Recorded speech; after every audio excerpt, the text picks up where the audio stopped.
Oh, yeah. Let me see.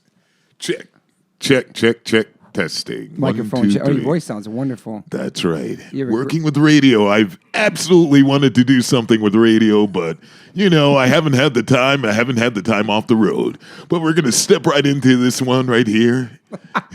Mr. Morse. We're going to start like that. So, welcome to the One Life, One Chance podcast. I'm your host, Toby Morse.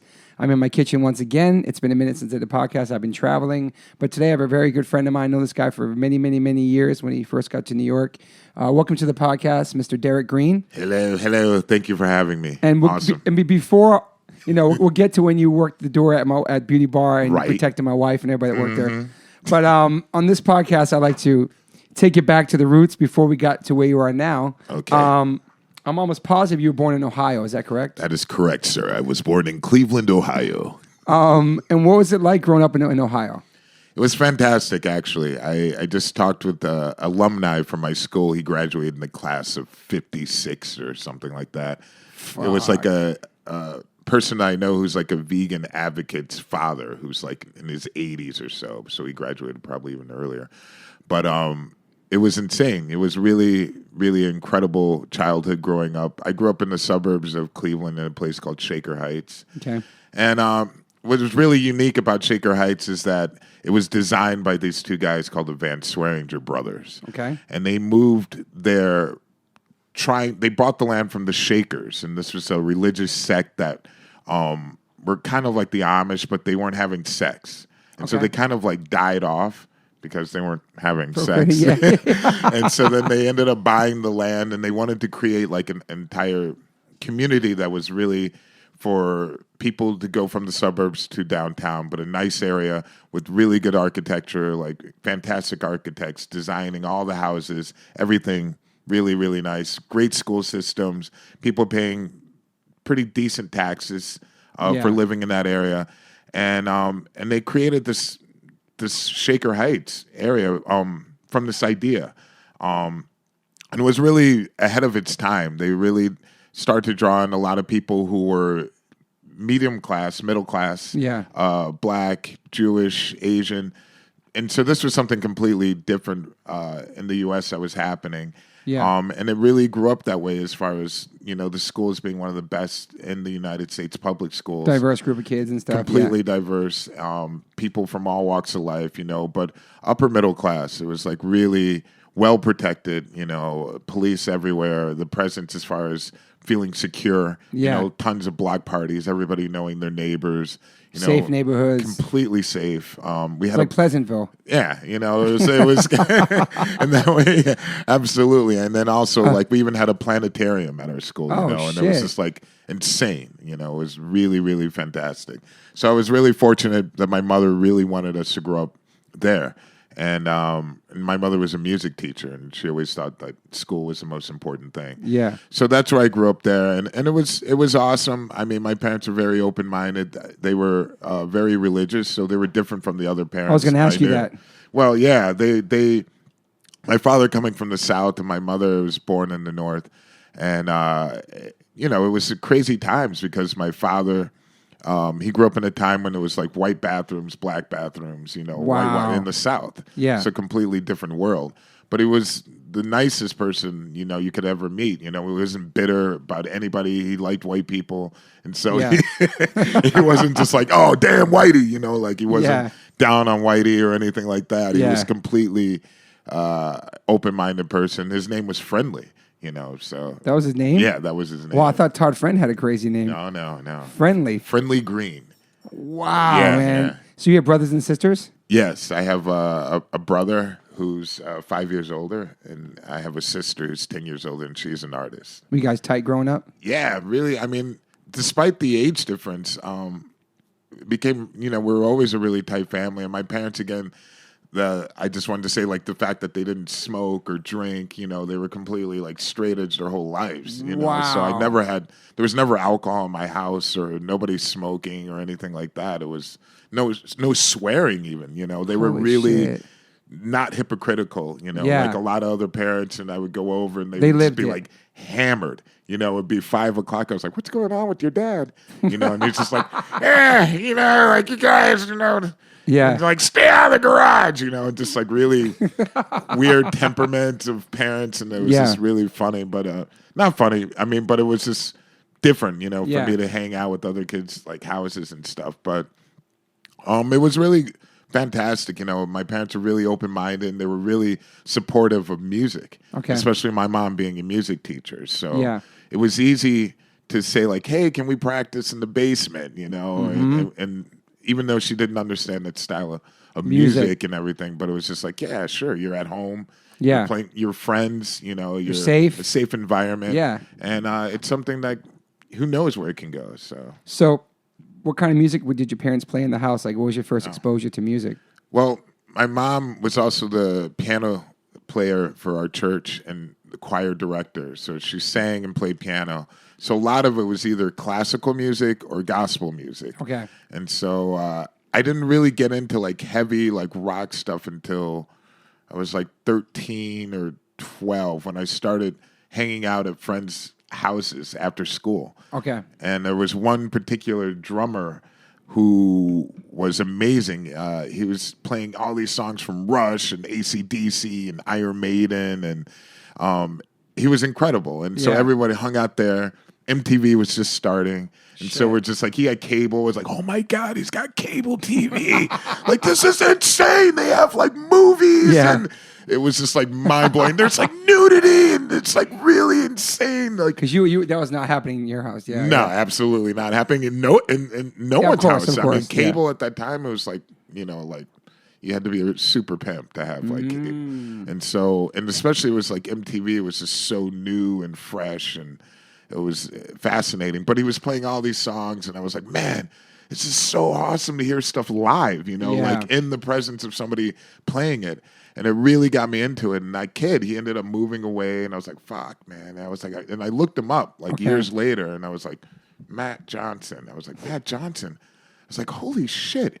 He ended up being like the drummer for Jeff Buckley and playing on the one album. Shit. And I was like, the one album. Wow. That blew my mind. I was like, I knew he would be huge. That's fucking awesome. It was awesome because that's one of my favorite singers. You never saw him again growing up? And I never saw him after that. I wrote him and he wrote me back like, oh, no way. I can't believe it. And, And it was just such a, it blew my mind. I would love to meet up with him at some point, but it's insane, because Jeff Buckley is, he was incredible. Mm-hmm. So that was funny. So that was your exposure. So you didn't swear at all, huh? I didn't. I mean, you didn't leave the house and go, fuck, I'm trying to rebel? Not really. I mean, I always heard a lot of people using a lot of profanity as much as possible, but it just, for me, it always made people seem really dumb. I agree. And especially obsessive use of profanity. I was just like, is it really necessary? Is it? Are you getting your point across even further? It's usually not. And I don't have a problem with it. I mean, I swear, of course, nowadays, but I try not to as much as possible because I don't know.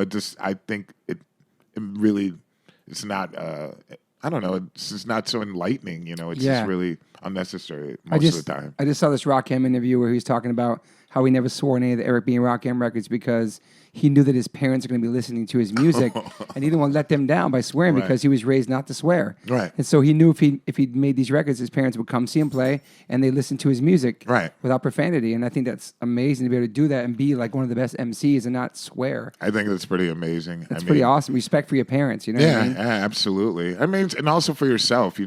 I don't know. I didn't want to walk around looking like the typical idiot, and a lot of people draw stereotypes from that as well. They're like, oh, you're black, he's definitely going to be swearing, he's definitely going to be kicking, like serious like slang and everything. And I was just like, I'm not going to be the stereotype that you're expecting me to be. I think that was a lot of the big reason of getting into hardcore music, because people were like, why are you listening to that, this style of music? Like, you're black. It's just like, you're supposed to be like, that, right? And it's just, I was getting, a lot Were you into hip hop at all? Absolutely. But that's what I thought. I was like, why can't I be into both? I'm into punk. I was into both too. Yeah. Yeah. I mean, it was a great time for hip hop, and so it was impossible not to be in it. It was so rebellious. You Did know, you- yeah. and I always felt they were so similar in so many ways. And, Yeah. and you know, The lyrically, rebelliousness of it. yeah, exactly. And that's exactly where my head was at. So for me, I was just like, you know what, I'm just going to continue on with, you know, what I like and forget everybody else. You know, it was just really about what was appealing to me at the time. You know, Yeah, I was really stoked on it. So were you skateboarding too back then? Oh yeah, God, every day. I mean, it was literally like every day, and being made fun of too. It wasn't popular Back man. then, skateboarding was not. Not popular at all. They're like, what the hell are you doing? It's Yeah, they're they like, why didn't don't see you get this a car? You know, why don't you drive? What's wrong with you? It's like, oh wow. It's like, all right, well, but I did that every day with friends. I mean, honestly, I didn't have a girlfriend until much later in life, like in my 20s. Wow. Or even like kiss a girl, even have sex until I was like 20. Well, I waited till I was I mean, I was obsessed with skateboarding throughout high school, and I got made fun of too. I didn't lose my virginity till I was 17. Right. My first love. Oh. But they're like, Toby's gonna take a skateboard to the prom. Toby's gonna marry a skateboard. Toby's my gay. All God. this shit. Wow. So all I want to do is skate every day. Right, I didn't yeah. give a fuck about girls, man. I just Right. want to skate. Yeah, I was actually the exact same way. I did give a fuck about girls, but I just wasn't getting any. Which is quite all right. You know, I was like, you know what? It wasn't the end of the world for me. It was always just like, there's so many other things that were so much fun. You know, I had friends who were girls who hung out in the scene and just hanging out with friends in general and skating, going to shows. That's all I did all day long, you know, and all night long shows, shows. What two things? So, what was your first show you went to? Like your first live show? It was I'm almost certain it was Chromax, but I want to say Bad Brains Eye Against Eye tour. 89. Yeah, and actually it probably was Chromax because that was Age of Quarrel tour. Yeah, 86 or 87. Maybe. Yeah. And so that was definitely that was. How'd you end up at the Chromax show? This friend of mine from my neighborhood, he was really into. He was a little bit older than I was, and he was a skater, and he was a pretty good skater, and he loved like heavy music, and he was like, "Oh, I got to take you to the show. You got to check it out. This band is insane," you know. And I was like, "All right." I'm still friends with this this guy, and it was just insane. It was like some busted up building, like old church or whatever. They have shows and just like watching the pit, you know, from the start of the music, like it blew my mind. I'd never seen anything like that. And there was people jumping all over the stage and all over the place, and they were so fierce on stage. I was like, it was holy scary shit. back then, man. Totally scary. So I was intimidating. terrified. Yeah. I was All like, shaved down. shaved down, completely going off, and there was a mix of people from all around the city at the shows, you know, not from just one school. It was like many schools. And so that was cool to see, you know, people I'd never seen before. I was like, oh, shit, like they're just like me, but on the other side of the tracks, you know. Yeah. and it was cool, you know. They had books at the end of the show. I was like, that's weird, you know. They have books you can buy. And Was it like, Krishna books? Yeah. And I was like, I'm getting one. I was like, I'm getting one of these. And I was like, I think I even had John sign my jean vest I had. It had like a painted like exploited skull on the back. And it was awesome. Like it really changed my whole world. You know, I was like, you know what? I want to do music like this. Like I want to make people move like that. And How old were you?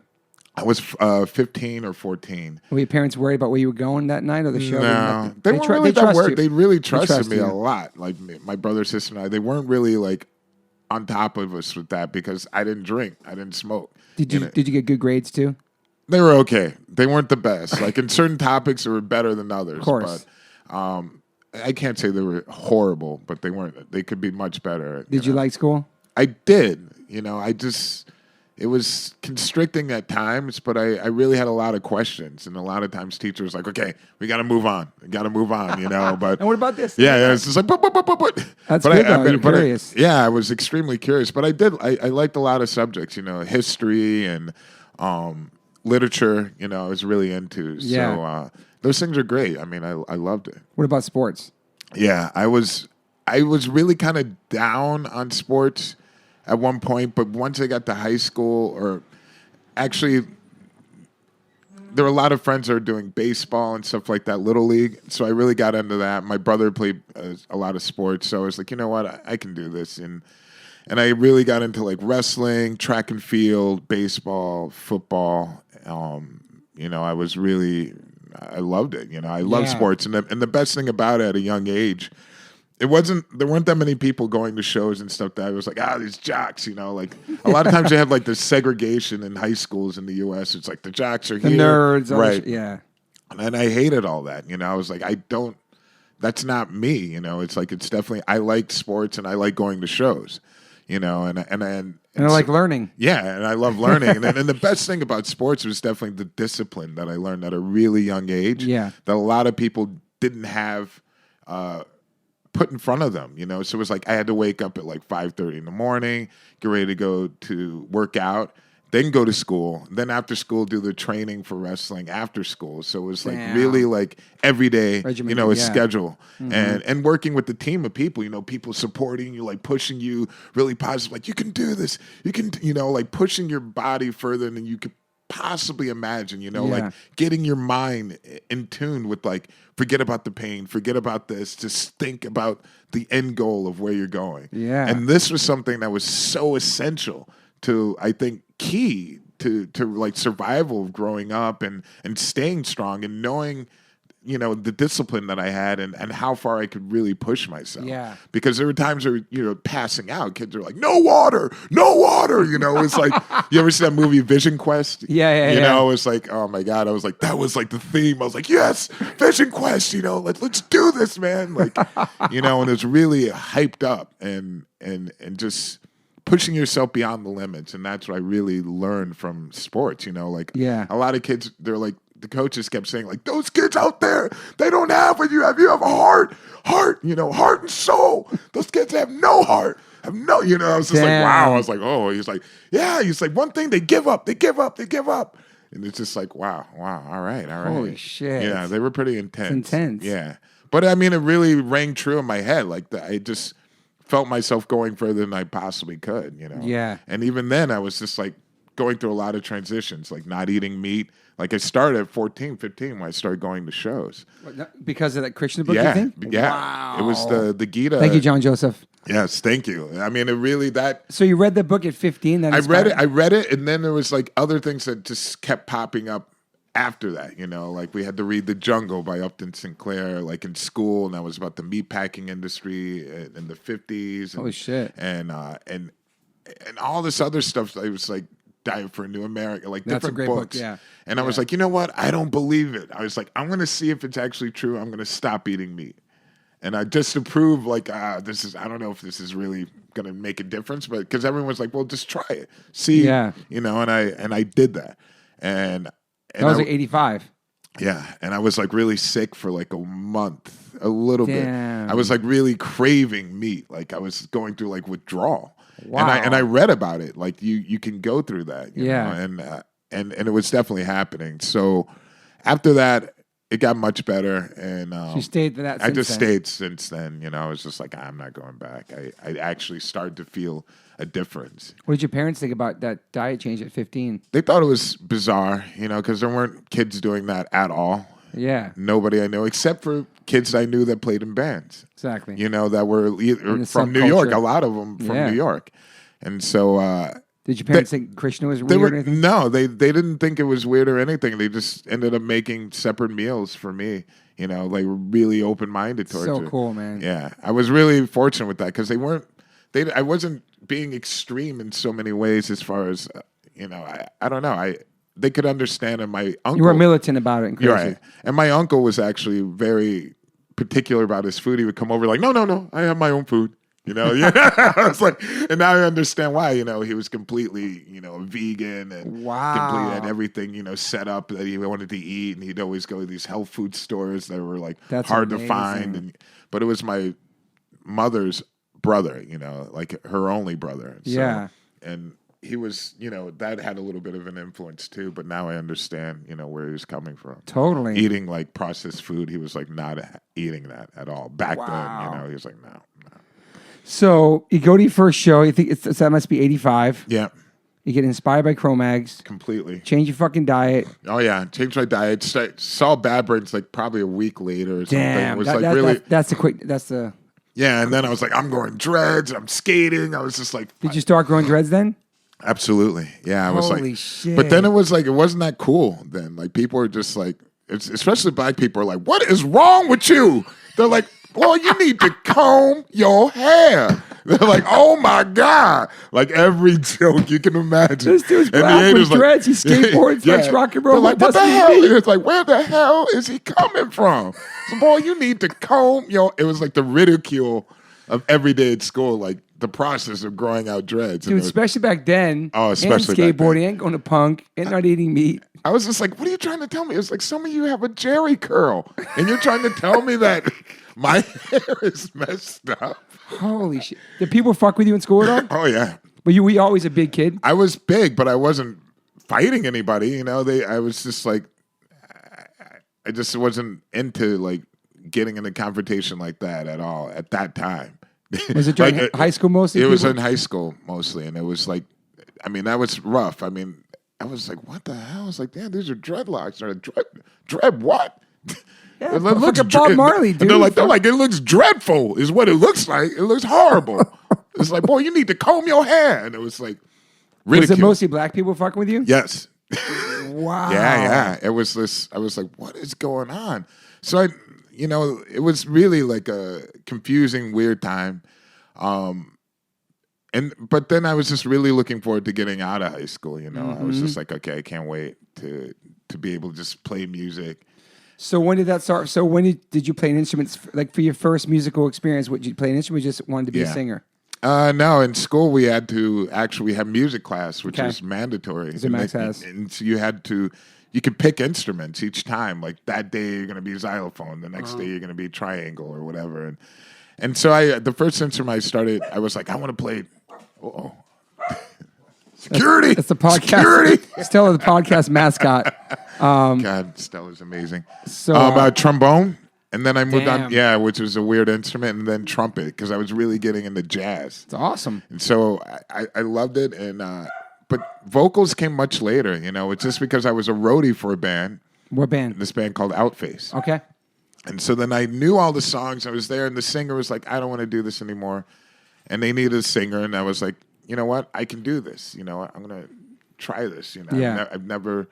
I've watched all the shows. I love this style of music. I know all the songs. And they're like, yeah, you should definitely. And that was Charlie's in there too? Yes. Charlie was the founding member. Wow. Charlie from Civ. What up, Charlie? Yeah. What's up, Chuck Moose? So they asked you to sing in the band. Yeah. And I was like, how old were you then? 15. Fuck, everything's happening so fast for you at that age. It was everything happening. You haven't even been with a girl yet. I hadn't even been with a girl. I haven't even kissed a girl yet. Wow. I was just like, what? This is going to be insane. And it was really, it was awesome because I got a lot of really positive criticism. I'd have my back turned to the audience and doing the whole show. And they're like, that was awesome. Just turn around next time. It's going to be great. Just face the crowd. Yeah, just face the crowd, man. It's going to be awesome. But I had like really, really positive friends, that were always like supportive, and that helped tremendously. Did your parents come see you play? At that Outface stage, no, not yet. Did they know what you were up to? Did they know what kind of genre of music you were fucking with? Yeah, because they were hearing it like coming out of the basement. Just like crazy. So that was probably why they didn't come. So I'm sure your relatives too. Like, what are you listening to? I mean, people are just like, they have no clue. But you still like jazz, still like hip hop. Yeah, right? Yeah, I loved all that. I mean, it was just such a. I mean, it was such really special to grow up at that time, because things were happening, like amazing things were happening musically, that I could really relate to, especially hip hop. The 90s shit was just amazing. Man, it was off the hook. Even Tribe with the jazz influence stuff. That was like really Native a lot tongues. of that really was coming. It just made more sense. I was getting into jazz and everything like that. Yeah. But so it's with Charlie, and we were doing all these shows, and what we did in order for everyone to really know our band was open up for a lot of different bands. It came through. That came through, and that's became the connection with like New York hardcore bands coming through and playing, and us opening up for them. Yeah. And doing shows in the area. So we would harass the promoter, like constantly giving tapes and, come on, let us open. You need a local act. We can bring people, and just really talking to them like, we're going to hand out flyers. We're going to do all the legwork for you. Way before the internet. Right. And they were like, okay, sure. And that's how we really pushed to open for all these bands and be in the scene, being seen, where people are like, hey, oh yeah, that dude plays in that band, And because a lot of times kids ask me, they're like, hey, how do I get my band known? I'm like, hang out, like go be seen, not online, face to face, like at the show. Yeah, at the show. I mean, it's the only way that people are going to really. That's what you had to do back then. Yeah, you had to do it. Had to be out in the mix. Right. And I still think you have to do that now, absolutely. But yeah, that was great. So I met like one of the great bands that we were friends with, that still friends with, was Murphy's Law. Yeah. And it was right. I mean, there was still like, man, I mean, everybody like, God, it's so sad, like thinking now it's just like, okay, Todd, he was one of the first connects that I had with Murphy's Law, and always stayed in touch with him. And and then Chuck, yeah. And Doug Beans was in it. Yeah. Man, it was like the old school lineup. What was the first New York hardcore band that came to town? Cro-Mags, that was it. Well, Cro-Mags, and then the one group that it really became friends with was definitely like Youth of Today. Okay. That was like the real like strong connection there. And were you a straight edge kid back then? Yeah, completely. I mean, I didn't drink or smoke or anything. Yeah. And so it was. It must have been cool to find like growing up in your house and the same thing, like you find this music and then there's other bands with the same lifestyle that you already live in, like they're already straight edge bands, you know what I mean? Oh yeah, I mean it was very inspiring, it was just like, and also they were traveling, they were doing what they loved to do, and they were good at it, the energy level was just like above and beyond. I'd never seen any shows like that. The Youth of Today back then is fucking... Oh my God. It was just like goosebumps, it was really, really, really intense. And I love the fact that not everybody liked them. There were people like, drinkers or whatever, like, fuck that band, and it was just like, whatever, it made it even more hard, like punk rock to me. I was like, yeah, there's people that, find some unrest and makes them unsettling. And so this was cool for me, and those guys ended up being like really good friends, and I learned a lot from them, especially about being a vegan and not eating meat and learning, more and more about the whole animals and stuff. Yeah. Yeah. I mean, because for me, it was like, I didn't really understand the whole ramifications of the planet that it was causing back then. I was doing it just for the fact that I love animals and I didn't want to eat them. I didn't want to see them suffer. And it was just, and also for health reasons, I was just like, wow, I feel fantastic. It's like better than ever. And also looking at people as I was growing up, they were just having horrible health problems because of what they were eating. Yeah. Did you inspire anybody in your family to be vegetarian at all back then, or maybe now? My parents, they stopped eating a lot of like pork and stuff like that. And my brother was actually inspired like lately. I was like, oh, he's traveling up and down the West Coast, and he came to LA, and I was like, hey, I got to take you to this spot. It's called Crossroads. And I took him there, and he was like, I've been here like already, like 3 or 4 times. Like, bought the cookbook. We do this like once, like we do 4 days vegan at home. I was like, that's amazing, like all on his own, Yeah. And trying to get his family like inspired and stuff. And it's incredible how it's reaching out to so many different people. Totally, nowadays. man. Yeah. Things have changed. A lot of things the bands were singing about 25, 30 years ago is all actually happening now. Yeah. Everything they call it was going to happen for the future, Absolutely. Yeah. So, all right, so you're still in school, though, and you're loving this music, and now you're in Outface. Are you in Outface while you're in high school? Yeah. So we're trying to do shows, school, and just really excited about graduating. I was like... And what was your goals? What was your focus? Like, what did you want to do? What was your major? Well, my major goal was just like... Get the fuck out. Yeah, get out and start playing on the road, like touring. Okay. And like, my graduation, I didn't go to because we were opening up for Fugazi. Oh, wow. Yeah, I was like, I can't not. I was like, graduation? Well, I already graduated, so. Wow. I was like, I'm going to remember opening up Fugazi a lot more. That's amazing. You go there because of that. Holy crap. Yeah. I was like, got my diploma at home, like, mailed to me. I was like, that's fine. It's all right. We played Fugazi. We're good. Yeah. So, all right, so you graduate, and then Outface is the band. So Outface, I'm like, all right, I'm gonna start really working on this. Charlie and I and Mark Konopka and Frank Kavanaugh, and so we start doing a lot more shows. A lot of shows in like Buffalo and Erie. That whole scene. Zero Tolerance. Yes, Zero Tolerance. Yeah. All those dudes. Like we did a million shows there, and it was fantastic. Like that whole scene in that area. Yeah. And then Charlie and I decided that we actually somehow connected with Mark Nickel. Okay. From MAD, M-A-D. M-A-D, yeah. And he was... I never heard anybody call him by his first and last name. I know Mark M-A-D. I'm like, for a second, I'm like, who the fuck is Mark Nickel? Like, Mark Nick? Okay, Mark M-A-D. What he's known for now, but back then... We connected with Mr. Nickel back then, and I knew nothing about the old country. And so I'd never been on an airplane. I was like graduating high school. I was just like, wow. He was like, going to Europe. He's like, yeah, you come to Europe, and I will make sure that everything is happening. It will work out very well. It's going to be great. And I was like, oh, here we go. And flew on like Pakistani Air. Oh, like I was just like, what? I had no idea what was going on. I was just like, what is going on? This is insane. Was it headlining shows? Was it tour? No, actually, we opened up for Sheer Terror. Perfect. Yeah. Great first tour. It was like, yeah. It was amazing. I mean, it was, wow. And we had our own shows off of that. And it was the most unbelievable experience. What year would that be? That was in 94, 95. Okay. Around then, yeah. That's my band just started. Okay, cool. Yeah. Okay. Yeah. Okay. Around then. And it was incredible. I was just like, oh my God, Europe is amazing. People are incredible. Shows are amazing. And came back, and then Charlie and I were like, we gotta move. Let's move to New York. Let's try get in the mix. Get a big mix, a bigger mix. Yeah. And keep Outface going out in New York? No. Okay. We were just like, it's run its course. We had done as much as we possibly could in Cleveland, and the other guys weren't keen on moving. So we moved. Did you know anybody there? Yeah. So I already had the connection with Todd Youth. Todd Youth. My sister had already been living there for so long. So okay. I was friends. I knew people that she knew. And I had a few other friends that were living there from Cleveland, actually. So I ended up moving to East Village. I lived on, was it 7th Street between A and B? So that was 95? Yeah. Yeah, that was 95. Were you working at all before that, or just doing music?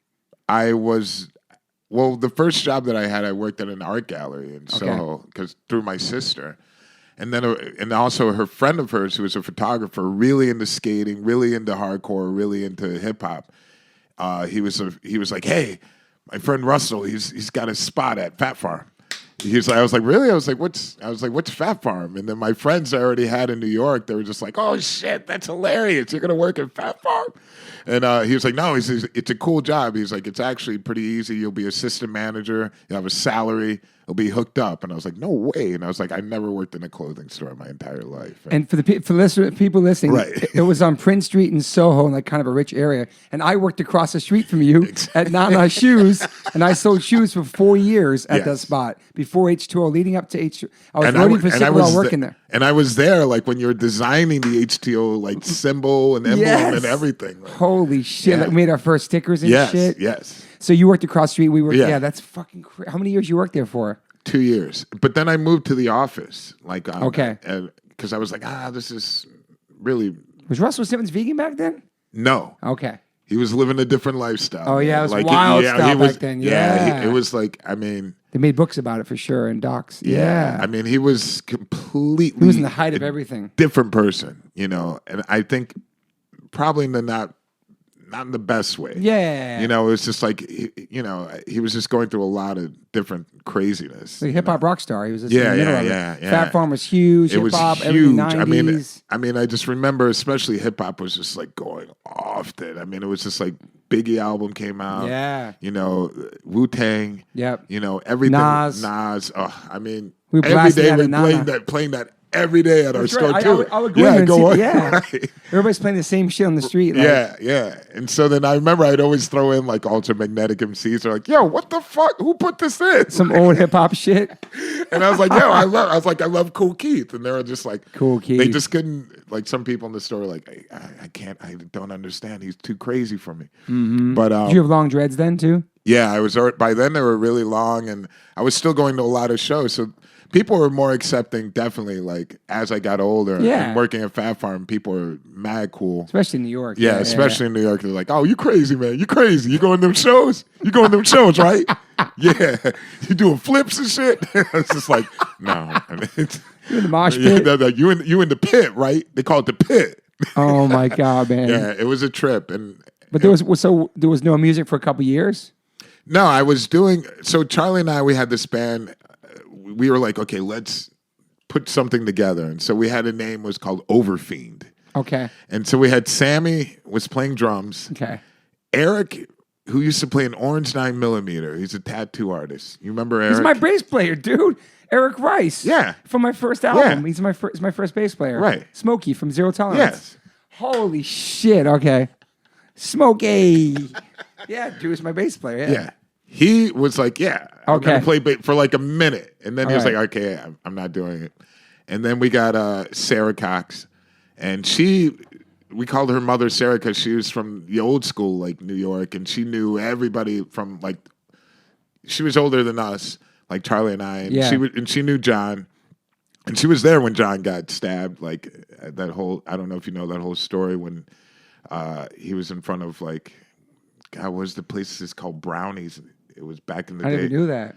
Yeah, like There's a fight broke out. there was a fight broke out right. John in the place, Joseph? John Joseph, Oh, right when they used to do like Bad Brains used to rehearse there. Okay. And there was Brownies. It changed to Brownies when I lived there. Yeah. It was a completely different spot. But Sarah used to hang out there with Okay. like her friends. She was like, yeah, I was there, and he was, fighting with this guy, like trying to protect these girls. Like I don't know, some guys. Damn. And she was like, it was crazy. She was also there when her brother like saved Harley from drowning because he was like a little Holy kid. shit. Like she Old was school girl. Yeah, she went Mother to Teresa school used with to- all yeah. those dudes and BC Yeah. Boys, and she hung out. Like she was there, like the scene.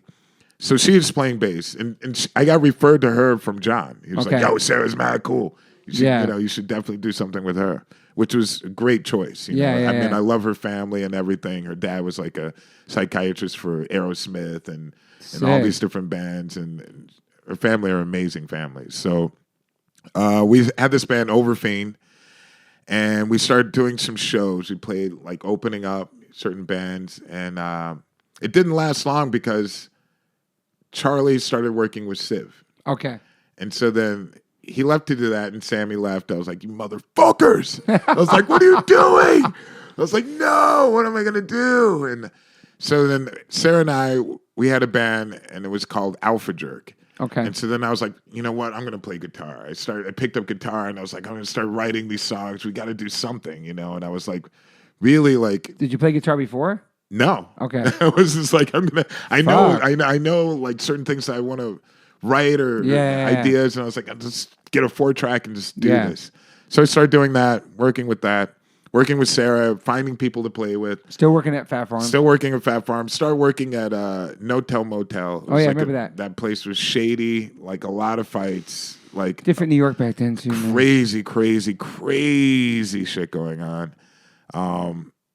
So I worked 2 jobs, and so it was like day, at Fat Farm, completely different world. Then at night, like everyone wasted, working the door at No Tell Motel. And then Z-Bar too? after that? Z-Bar I worked, Beauty Bar. So my wife worked at Beauty Bar, and you were the doorman there. Yeah. I remember that. Because it was Deb Parker who was the first person that gave me the job, and she was the proprietor of all those places. Deb Parker, she opened the first beauty bar. Yeah. And then also I heard the story from Antonio on the podcast, because he hadn't seen you like in 20 years, but Yes. somebody called you the N-word at your job, and you snuffed somebody. Yeah, Right? And you punched him in the face. Yeah, he was really. And then the guy Antonio had to fire you because... Yeah, he wasn't. Well, let me tell my side. Let's hear the story. I want to hear because it. Antonio was there. He just started managing Okay. Z-Bar, and I had already been there for a while, and the place was. It was really the tail end of places like in that village, in the East Village. I was Yeah, like, it was wild. Yeah, and I had already worked at this place called Lakeside Lounge, which is much mellower crowd. Like old school dudes, like Iggy Pop would roll in, and the Ramones, Sick. Dee Dee Ramone hang out there, like Abel Ferrara, like all these crazy like directors and people from the village because the owners were like old school guys. But Z-Bar was like the end of the end. There was like a lot of Hell's Angels rolling in, and just like it was just like a bad vibe. Some of our friends would go there too. Yeah. I mean, those guys, everybody else was like chill. DMS dudes were always mad respectful. I was like, yo, guys, like, please chill the fuck Yeah. out. And then everybody was mad cool. Like Yeah, it I was never chill. had any beef with any of them. Like, No. everybody was super respectful. Yeah. And they were wild, you know. For sure. I was just like, wow. I was just like, oh man. But anyway, it was like when it was kind of being gentrified, I guess. These freaking dudes like rolling in, like, yo, we coming in. I was like, no, you're not. You're fucking drunk. And Antonio was there, and he was a little bit liquored up. Yeah. And he was like in the mix. I was like, Antonio, back up, man. He was handling the manager? this. Yeah. And I was like, I'm handling this. And he was like, nah, what's going on? And the dude was like, said something, I guess, I don't know, maybe the N-word, and I just clocked him. And then Antonio was in the middle of all this, and he got hit. Oh, shit. Sorry, Antonio. And I was like, oh, shit. And then it was just like, melee, total kind of melee mayhem. for a second. Yeah. Yeah, and then he was like, oh, how did that happen? He's like, you're fired. Did he have a bat or something, too? Come with a bat? I don't know. Maybe later. I mean, after that, he was had like, to fire that yeah, he was. I sucks. was like, all right. I was like, whatever, man, whatever. It's like, I'm out of here. You know, I'm like, I don't need you or your place. We're going back to These Fat Farm. people at Fat Farm, they love me there. No, I got fired from Fat Farm too. You did? I did, because I discovered that when I moved to the office, it was such an easy job, and I worked with really cool people there. And one guy actually, he was like the designer of Zoo York, like Cool. and so it was really cool. But then there were a few newer people that started working there, and I was helping them with the accounting, and I noticed that they were buying like bed sets and shit with the company card and like all this stuff. And I was like, wow, you can get a lot of benefits from the company. And they're like, what are you talking about? You know? And I was like, nothing. I just thought, that's kind of cool. Oh, and then later on, they were like, okay, you're fired. I was like, oh, why are you fired? Because you told something, or? Yeah, they got fired because they were doing illegal shit with the company credit card. And you got fired because I found that out. Wow. From them. Holy shit. And so then I was like, all right, but I had been working there for like 2 years or more, and I never had a day off. So I had all the like benefit, like I got, they gave me a bonus, like a leaving. And plus unemployment probably. Right.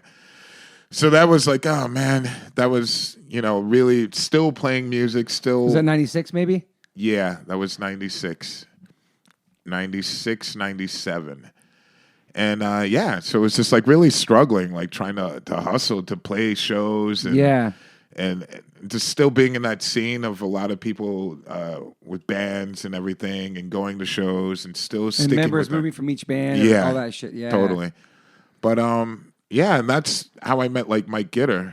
Okay. And I saw Mike here last night, actually. He's an A&R person. Mm-hmm. He just started working at Roadrunner Records. Okay. And he had already seen my band Outface play. Yep. So everything kind of leads to each other, Like if I hadn't done those years with Outface and everything, then it wouldn't have led me to where I'm at now. Yeah. And so Gitter had seen it, and he was like, oh, man, this band Sepultura looking for a singer. Did you know what Sepultura was? Yeah, I knew. I wasn't like fanatical. I was like, I had a few tapes. A Rise or some shit. Yeah, I had a Rise. From Beneath Your Remains. Yeah. And I was like, this is awesome, man. It's just... Because I was working at Roadrunner in the Mayor Room. Oh, okay. Me and Todd friends. So we worked those records. So that's why I knew about those bands. Like Sepultura and all that shit. Like, had the cassettes and all that. And I was... Yeah, the cassettes. I had the cassette, and I was like, oh, this is nice. I got it, like, with a friend, like, on a road trip somewhere. He's like, yo, you should check this out. And I was like, all right.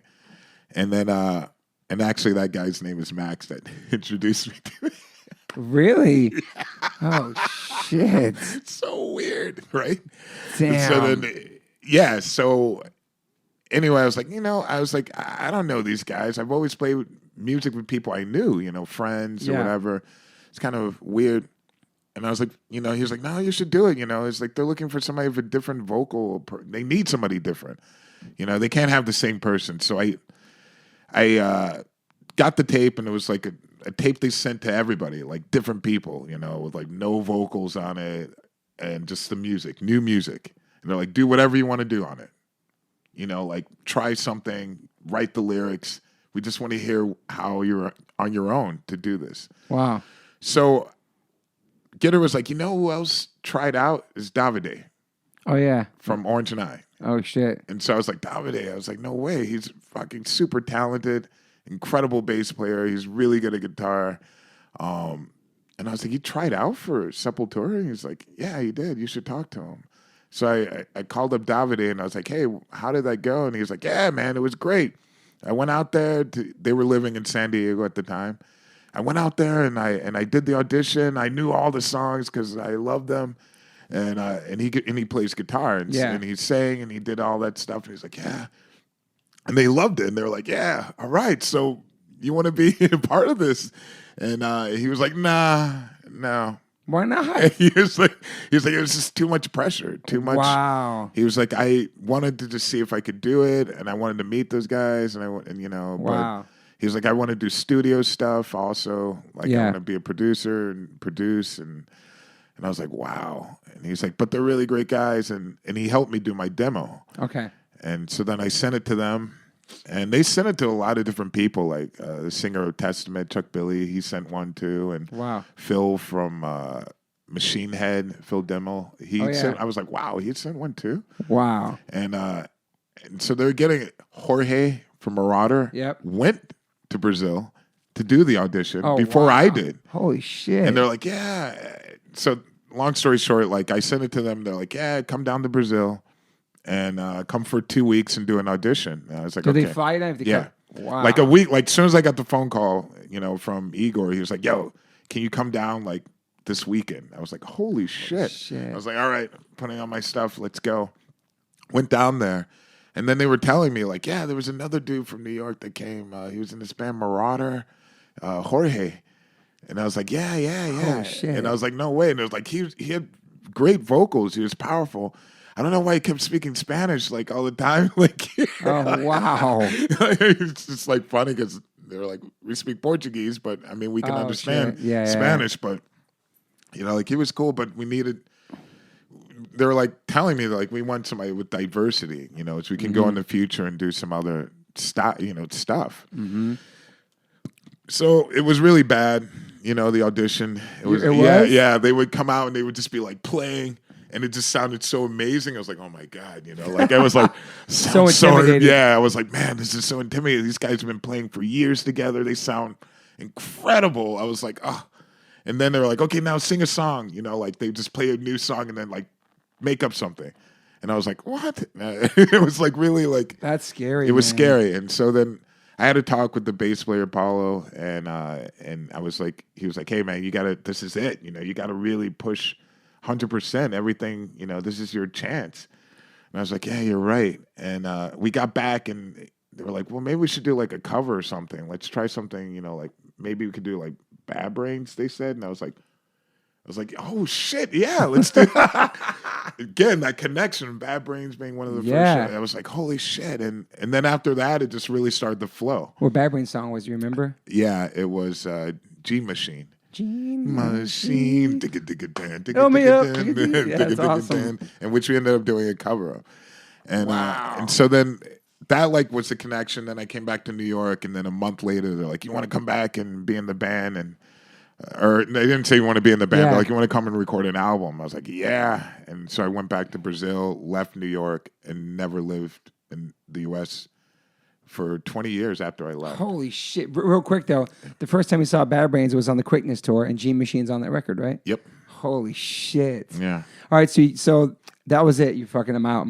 I'm out. I was like, my girlfriend broke up with me. I was completely like heartbroken. I couldn't come back to like fix anything. I was also really young and just like, shit, what do I do? And it's a great opportunity, man. Yeah, and I was like, you know what? Let's just go 100%. So I ended up doing like the whole promo tour that they take you on. This was like when Roadrunner had like money and labels had money. Was it weird moving to Brazil? Well, I didn't move to Brazil yet. Okay. I was like just working a lot there, and then LA, we recorded some of the album, and it was all over the place, the first album. We're just really trying to keep it together. And it was, I mean, those guys were also afraid because they didn't know what was going to happen either. You felt a lot of pressure? Like a lot of pressure. Shoes? Like it started to build up as things were going on because they're like, okay, your first show in Brazil is going to be 40,000 people.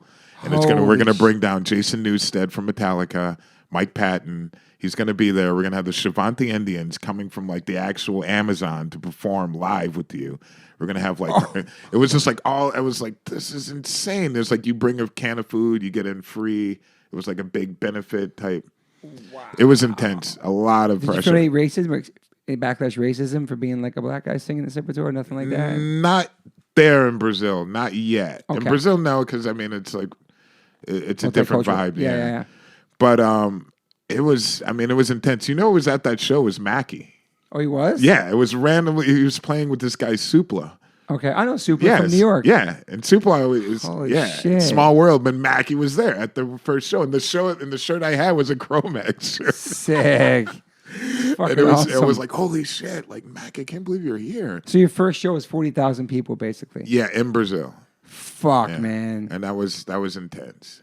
You were so nervous. Yeah, I was like almost shitting my pants, you know. So, and it was all a bunch of Sepultura old and new songs, right? It was new songs and old songs, you know, especially with special guests like Jason came up and played some old songs. But this is your introduction to their country. Yeah, like singer. This is the new singer. Here he is. You know, holy like shit. It was. Oh my god! And so at the same time, we're doing like TV shows. You know, they do a lot of that there, and then it was like hitting me. I was like, man, these like people really know this band. Like it's really this like is a legit band. Yeah, I was like, I mean, people know them internet like all over the world because by then we had already been in Europe. Like one of the first tours we had was with Slayer, and it was like Systems of a Down was opening, us then Slayer. Damn. And Systems of a Down was their first tour, first album, and I actually loved the first album. Yeah, I was like excited. I was like, oh, they're opening. And I was like, oh, and it was really horrible. The first shows, I gotta say, because it was fresh, you know. Yeah. And what really stuck out in my head was like they had to go on every night with people just yelling Slayer,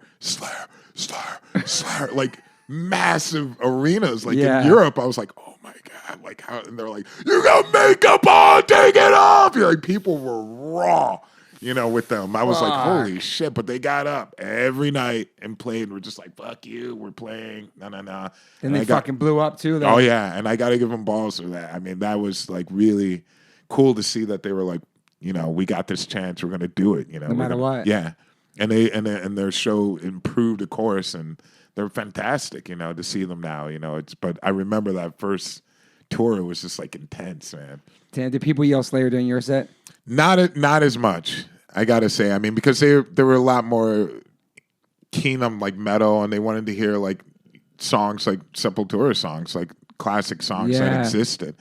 But there were. I mean, I started to see like certain shows, like certain people like their finger up or their arms just like crossed in the front, just like complete. I don't know if they were racist. I know they were probably. I've gotten like online type shit, which is like interesting and a whole nother topic. But it was just like, you know, a completely different scene from the hardcore scene that I was used to. Yeah. You know, I had to get used to that as well. And so I was hardcore's like Unity community, all that shit. Right. And also growing up in Cleveland, I ended up hanging out with like the scenes kind of like merged like in the 80s, like that whole like DRI crossover phase when there was like Agnostic Front had a lot of more like metal elements in their album. I was like, wow, that's already then I was like the scene had already merged and at least in Cleveland where it was like a lot of metal kids going to punk shows. It was mixed.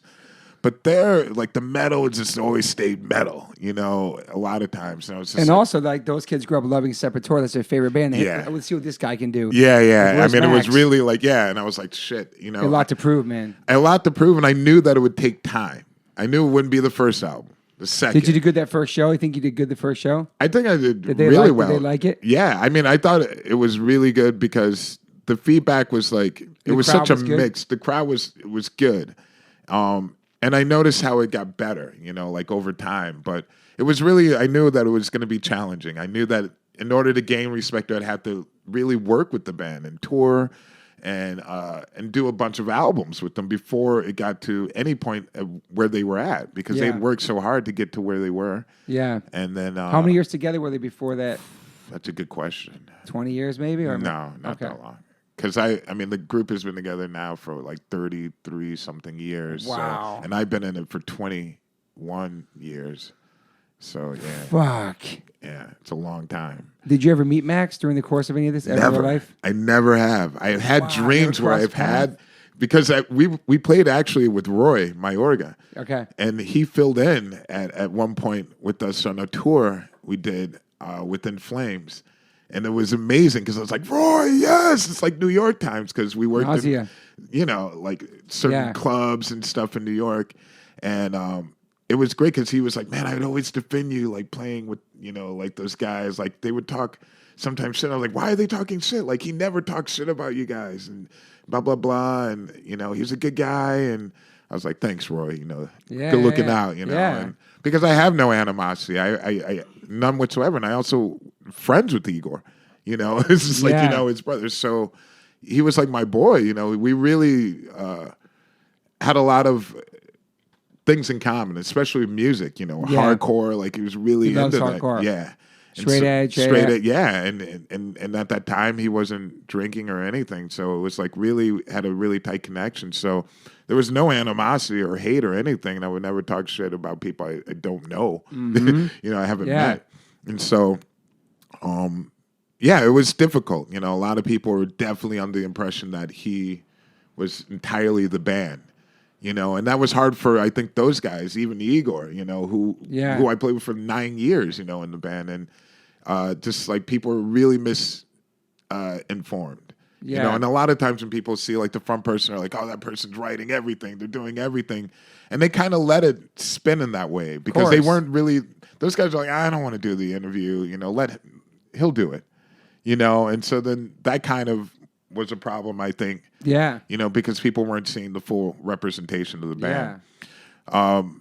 But anyway, I mean, it was like really like challenging, each album. But I saw the progression, and I also realized there were a lot of like new fans that we could capture. And that's what, a lot of the people that I was really focusing on, I was like, this is happening now. This is new for them. This is fresh. So just stay focused on the music and trying to improve and being together as a band. Yeah. So how that first record, when it first came out, how'd that do?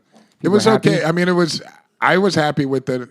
There were a lot of people that actually were happy with it. Now hearing back now, they're like, oh my God, that album really, was a big influence. And even playing those songs now, I can see people moving. And that's some kid's first time ever hearing Sepultura is with you singing. Exactly. Like 20 years ago. Yeah. The generation of people like exactly only know you and that. And that's what's the beauty of the whole thing, especially with like music in general. You can have these generations of people. So there's that whole generation that was their first time seeing Sepultura at that time. And it was great, There were like old fans that were like, I don't like it, and then there were like old fans who were like, I'm gonna see where it's gonna go, It's like all these different splits, but we just kept really playing and really working, doing what we love to do, and just getting to know each other better. So I think the music itself got better as we became more cohesive as a group. Yeah. How many records have you done with them now? I don't even know at the top of my head. 7? 7 or so. Yeah. Was there any worries during the whole time in the band that they might want to do a reunion? There was always a lot of talk about that. I mean, there were people, promoters and outsiders that always wanted to make money off of that. And speaking with their old manager, who's with Max, and coming to them or coming to us, or to Andreas and saying like, here's a lot of money if you guys do this. And it's just like, absolutely not. Because we don't communicate with each other at all. And it's not about the money. It would be so fake and phony. And then, totally. And then it would be completely over, like, especially, it's like the band would be done, like, where do you go from there? It's just kind of like shooting yourself in the foot. I agree. And he's like, and a lot of times, and he's like, when you do those reunions, it could either be good or it can be really, really bad, and it's crapshoot. And a lot of times you can't go back to the past. It's never going to be the way that it was back then. Never. No. On any level. Yeah. Even with all original, whatever, it's never going to be the same. There's always going to be people like, ooh, I saw him back then. It was much better. Like now it's like, and it's like, why did we even do this reunion? It's like, and also we also love to create music still. And that was the reason that we kept going with Sepultura, because to make new music, to keep going as a band, a new chapter. And so all that talk, I was always secure because I knew the people I was playing with, they just have no communication with the old past. And they don't want to be there because they're really happy doing new music now. Yeah. And music better than ever. So a lot of people had to get over that. The fact that, people change, people want to do different things. And it worked out well. We were never really afraid of trying new things and going forward. Yeah, I love that. So then you moved to Brazil and you pretty much lived there. What year did that happen? Right from the jump? No, I lived in Amsterdam for 2 years. That's because we went there on a promo tour. Like Roadrunner would do this promo tour where you'd split up the world. Okay. And so it's like 2 people in the band. Like Igor and I went to like Japan, Sweden, like different parts of the world. And then the other guys went to like Italy and Spain. And then we'd all meet in like Holland because Case Western was the... Oh, yeah, Case Western, that's right. Yeah, he was the owner, proprietor of Roadrunner, and he's Dutch. So we'd all do interviews there together. So we'd split up the world, and it would take like a month to just do promo. Shit. Talking, radio, magazines, photos. And when we went to Amsterdam, I was like, I want to live here. And so oh my God, my roommate at the time, she lives here now, and she was working for Epitaph Records. Okay. And so she had also worked at Roadrunner Records, so I was there. I was like, I'm going to live here. But then I moved to Brazil, and that was a complete, big change. Already the people knew who I was in the band, so everybody there knows Sepultura. And so it was really hard to be recognized like weird... you're a big guy with long dreads. It was like impossible not to be like, there he is! That is the singer! There's no doubt about it. It's like every day, though. Wow. And also technology was changing, so people started getting fucking phones on their, cameras on their phone. Yeah. So it went from like, maybe a kid would have like a camera on. I'm like, oh my God, let me take a photo. Like, and that's it. Selfies. And then it was like, everywhere, like, everywhere you go, people just know the band, and I'm really recognizable. Yeah. And especially with the other guys, if I'm with them, then it's, nonstop. But people are really positive, really friendly, and they have a lot of respect for the band. So this was cool to see. It's always like positive, like positive messages all the time happening. And became like a home. It was really difficult because I had to learn Portuguese, and I was living alone, and I had to. It was like back in, like, I don't know. I felt like a teenager again. Like, who's my friend and who's not? Who's using me to to show off, to bring to places. I'm like, oh look, the Stinger Sepultura I'm rolling with. Yeah. Here I am. Like, check me out. And there was a lot of that at first because I just I didn't know the vibe of people. I was just trying to get into it. So after learning the language, it just changed a lot. Like my whole being there, I became a lot happier.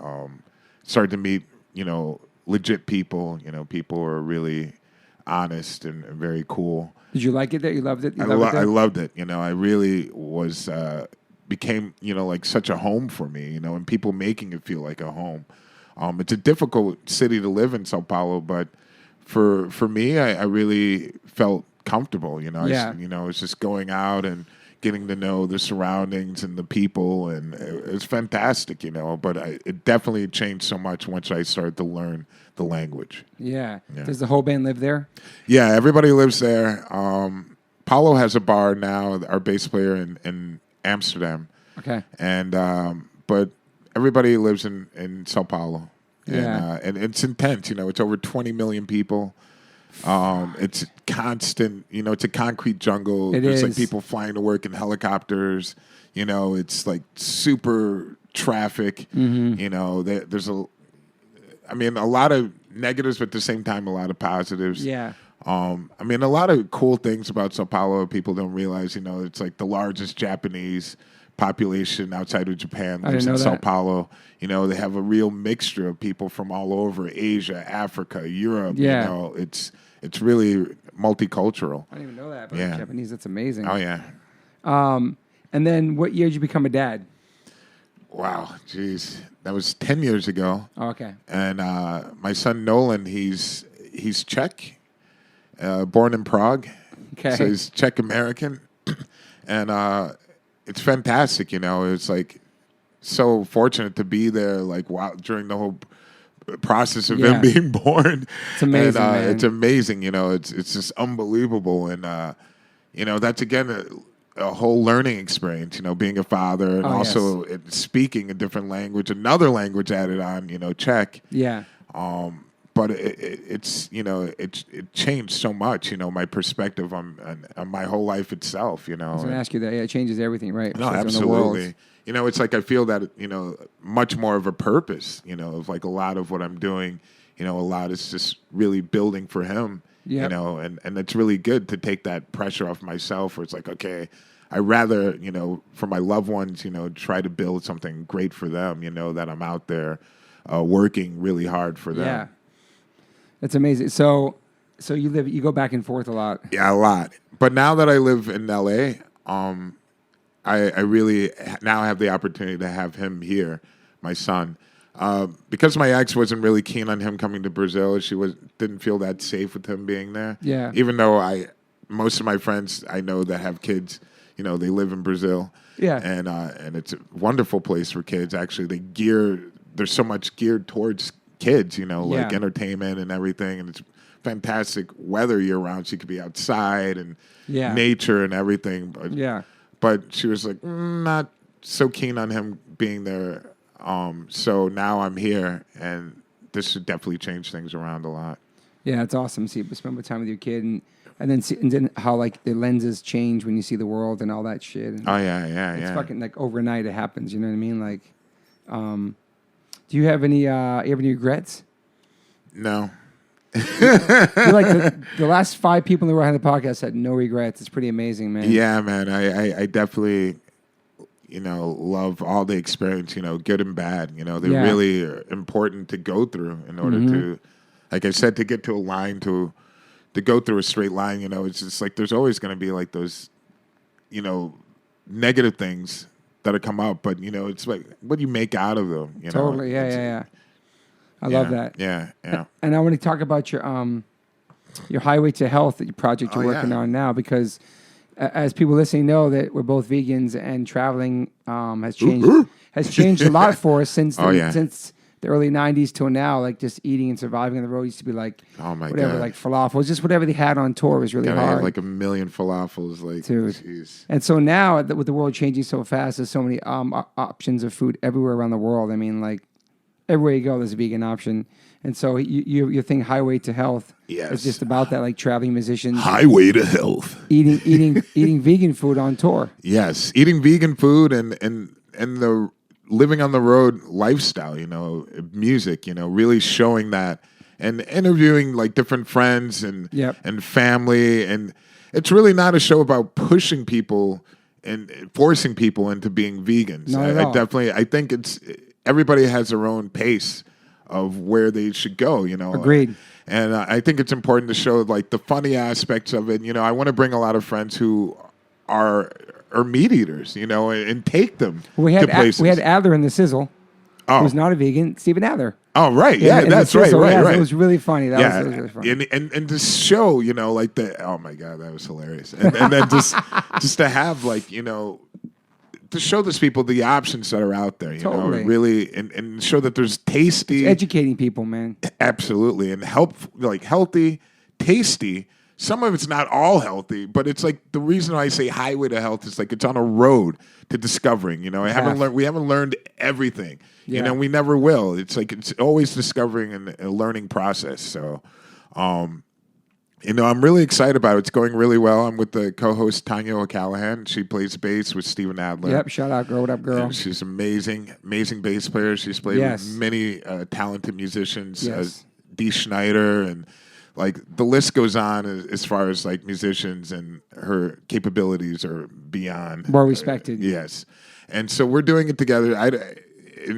She's from a small town in Ireland. Yep. And so the idea is for us to go around and the kind of the experiences that we've had from traveling and the people that we met and chefs and doctors and, just really show this cross section of different people and show like how it's really changing. And a lot of people have questions like, how do you get so big? How do you protein? How do you get that protein? It's just like, they're just going to answer those questions very easily and break the stereotypes that exist. Totally. I really want to show, the aspects of shopping, because a lot of times people are like, I don't know what to buy, if I become a vegan. Like I said, it's better just to take it day by day, like start with like once a week, then maybe twice a week, find your flow, your rhythm. Yes. And Especially it's gonna change your life forever. Oh yeah. And so it's a permanent change. So yeah, just baby steps. People think you have to go drastically from overnight media to vegan. It's not the case. No, not at all. And like you said, there's so many options out there now, and it's really much more adventurous, I think, to be on the road. And even in rural places, I've noticed a change. And sure. I mean, one of the first episodes we're going to be shooting is in Brazil with Highway to Health, and we're going to be going there next week. And it's exciting because when I first got to Brazil, it's such a meat-eating country based on the table. The churrascaria. What's that called? It's churrascaria, like a barbecue place. Yeah, so everywhere I would go on tour, they're like, oh, we're going to get you a salad. I'm with the rest of the bands, and they bring out the big piece of meat and slice into fucking meat. It's so nasty. This is all natural. This, it's like blood spitting off of it. It's like, oh my God. But yeah, it was intense. Yeah, it's really intense. So to go there and do that, that's huge. I mean, I never, when I first got there, I never imagined that the country would change so much. It's a very so quickly. meat-driven place. Man. But it's becoming less of that. It's awesome. Which is really awesome to see because it's such a big part of the culture, but they also have so many incredible like fruits and vegetables there that it's acai bowl. Acai. Oh acai. My God. I mean, things that are so unique there that the flavor and everything, it's just people are starting to realize, wow, we can really make incredible dishes with these plant-based items that are just naturally there. Yeah. Only in Brazil, a lot of them. And so it's exciting, to see the changes that are happening. I want to show that. Especially with like restaurants, different organizations where they're making all vegan food courts. There's like serious business people. They're actually seeing the economic side of it because you really need to show that in order to show a balance of what can happen. I mean, I think it's good to show the economic side. With it, sure, because there is. It's like a lot of times there's meat producing companies are just like, we're going to lose money. How can we make money? They can transform their entire industry around, I believe, to a plant-based industry, and that's the future. It absolutely is the future. And so they should really get with it, now, early, if they were smart. So I think a lot of places in Brazil are doing this and are at least having the options. I love the options. Even with the delivery things, they have like, instead of like Uber Eats, they have that. And they also have another one and another one. But they all have so many vegan options and everything and all these places. And every time I order from those places, I always get like a note from them like, we saw his Derrick Green. No way. That's so cool. You're supporting us. Thank you so much. Like everywhere around the country, though, that we play, which is really awesome. They're like, oh my God, I just had to come with the delivery and meet you. Like, I didn't know, like that's weird, cool. Like really every time almost I get like notes like, no way, we couldn't believe it. Thank you so much, supporting, the awesome plant-based, Do people know you're vegan in Sepultura? Yeah, they started to know much more now, and which is, it's really cool, a lot of people find it hard to believe, but look at this big motherfucker. Yeah, they're like, he's huge. Yeah, but there's like more and more people as far as doing tours. We did a tour of Creator, and Millie, the singer, he's a hardcore vegan for many years. Like, awesome. And he's also like really into hardcore, and he's got that mentality like, oh, I'm not at home. I have friends come over and they crash on my pad.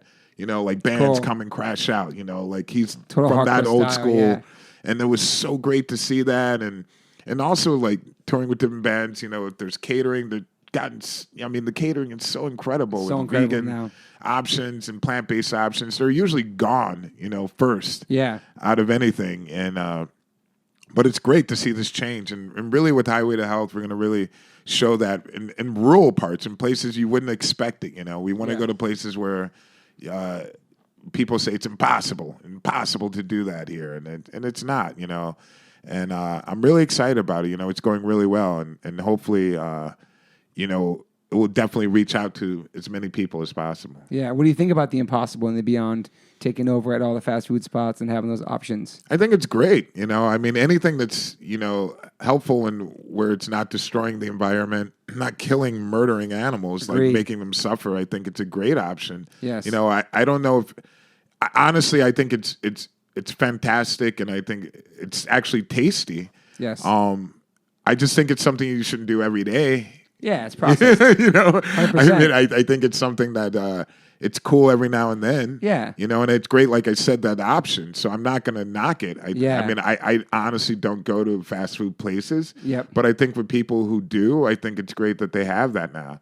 And I'm all for it, Yeah, we were just on tour, and I never, because I haven't been to Burger King since the 80s, and I was starving, and we went and got one, and the shit was fucking great. I asked for a vegan version, no mayonnaise, and a different thing. It was so cool about it. Yeah, I had to try it. I mean, I try everything. Instead of selling really well. Right.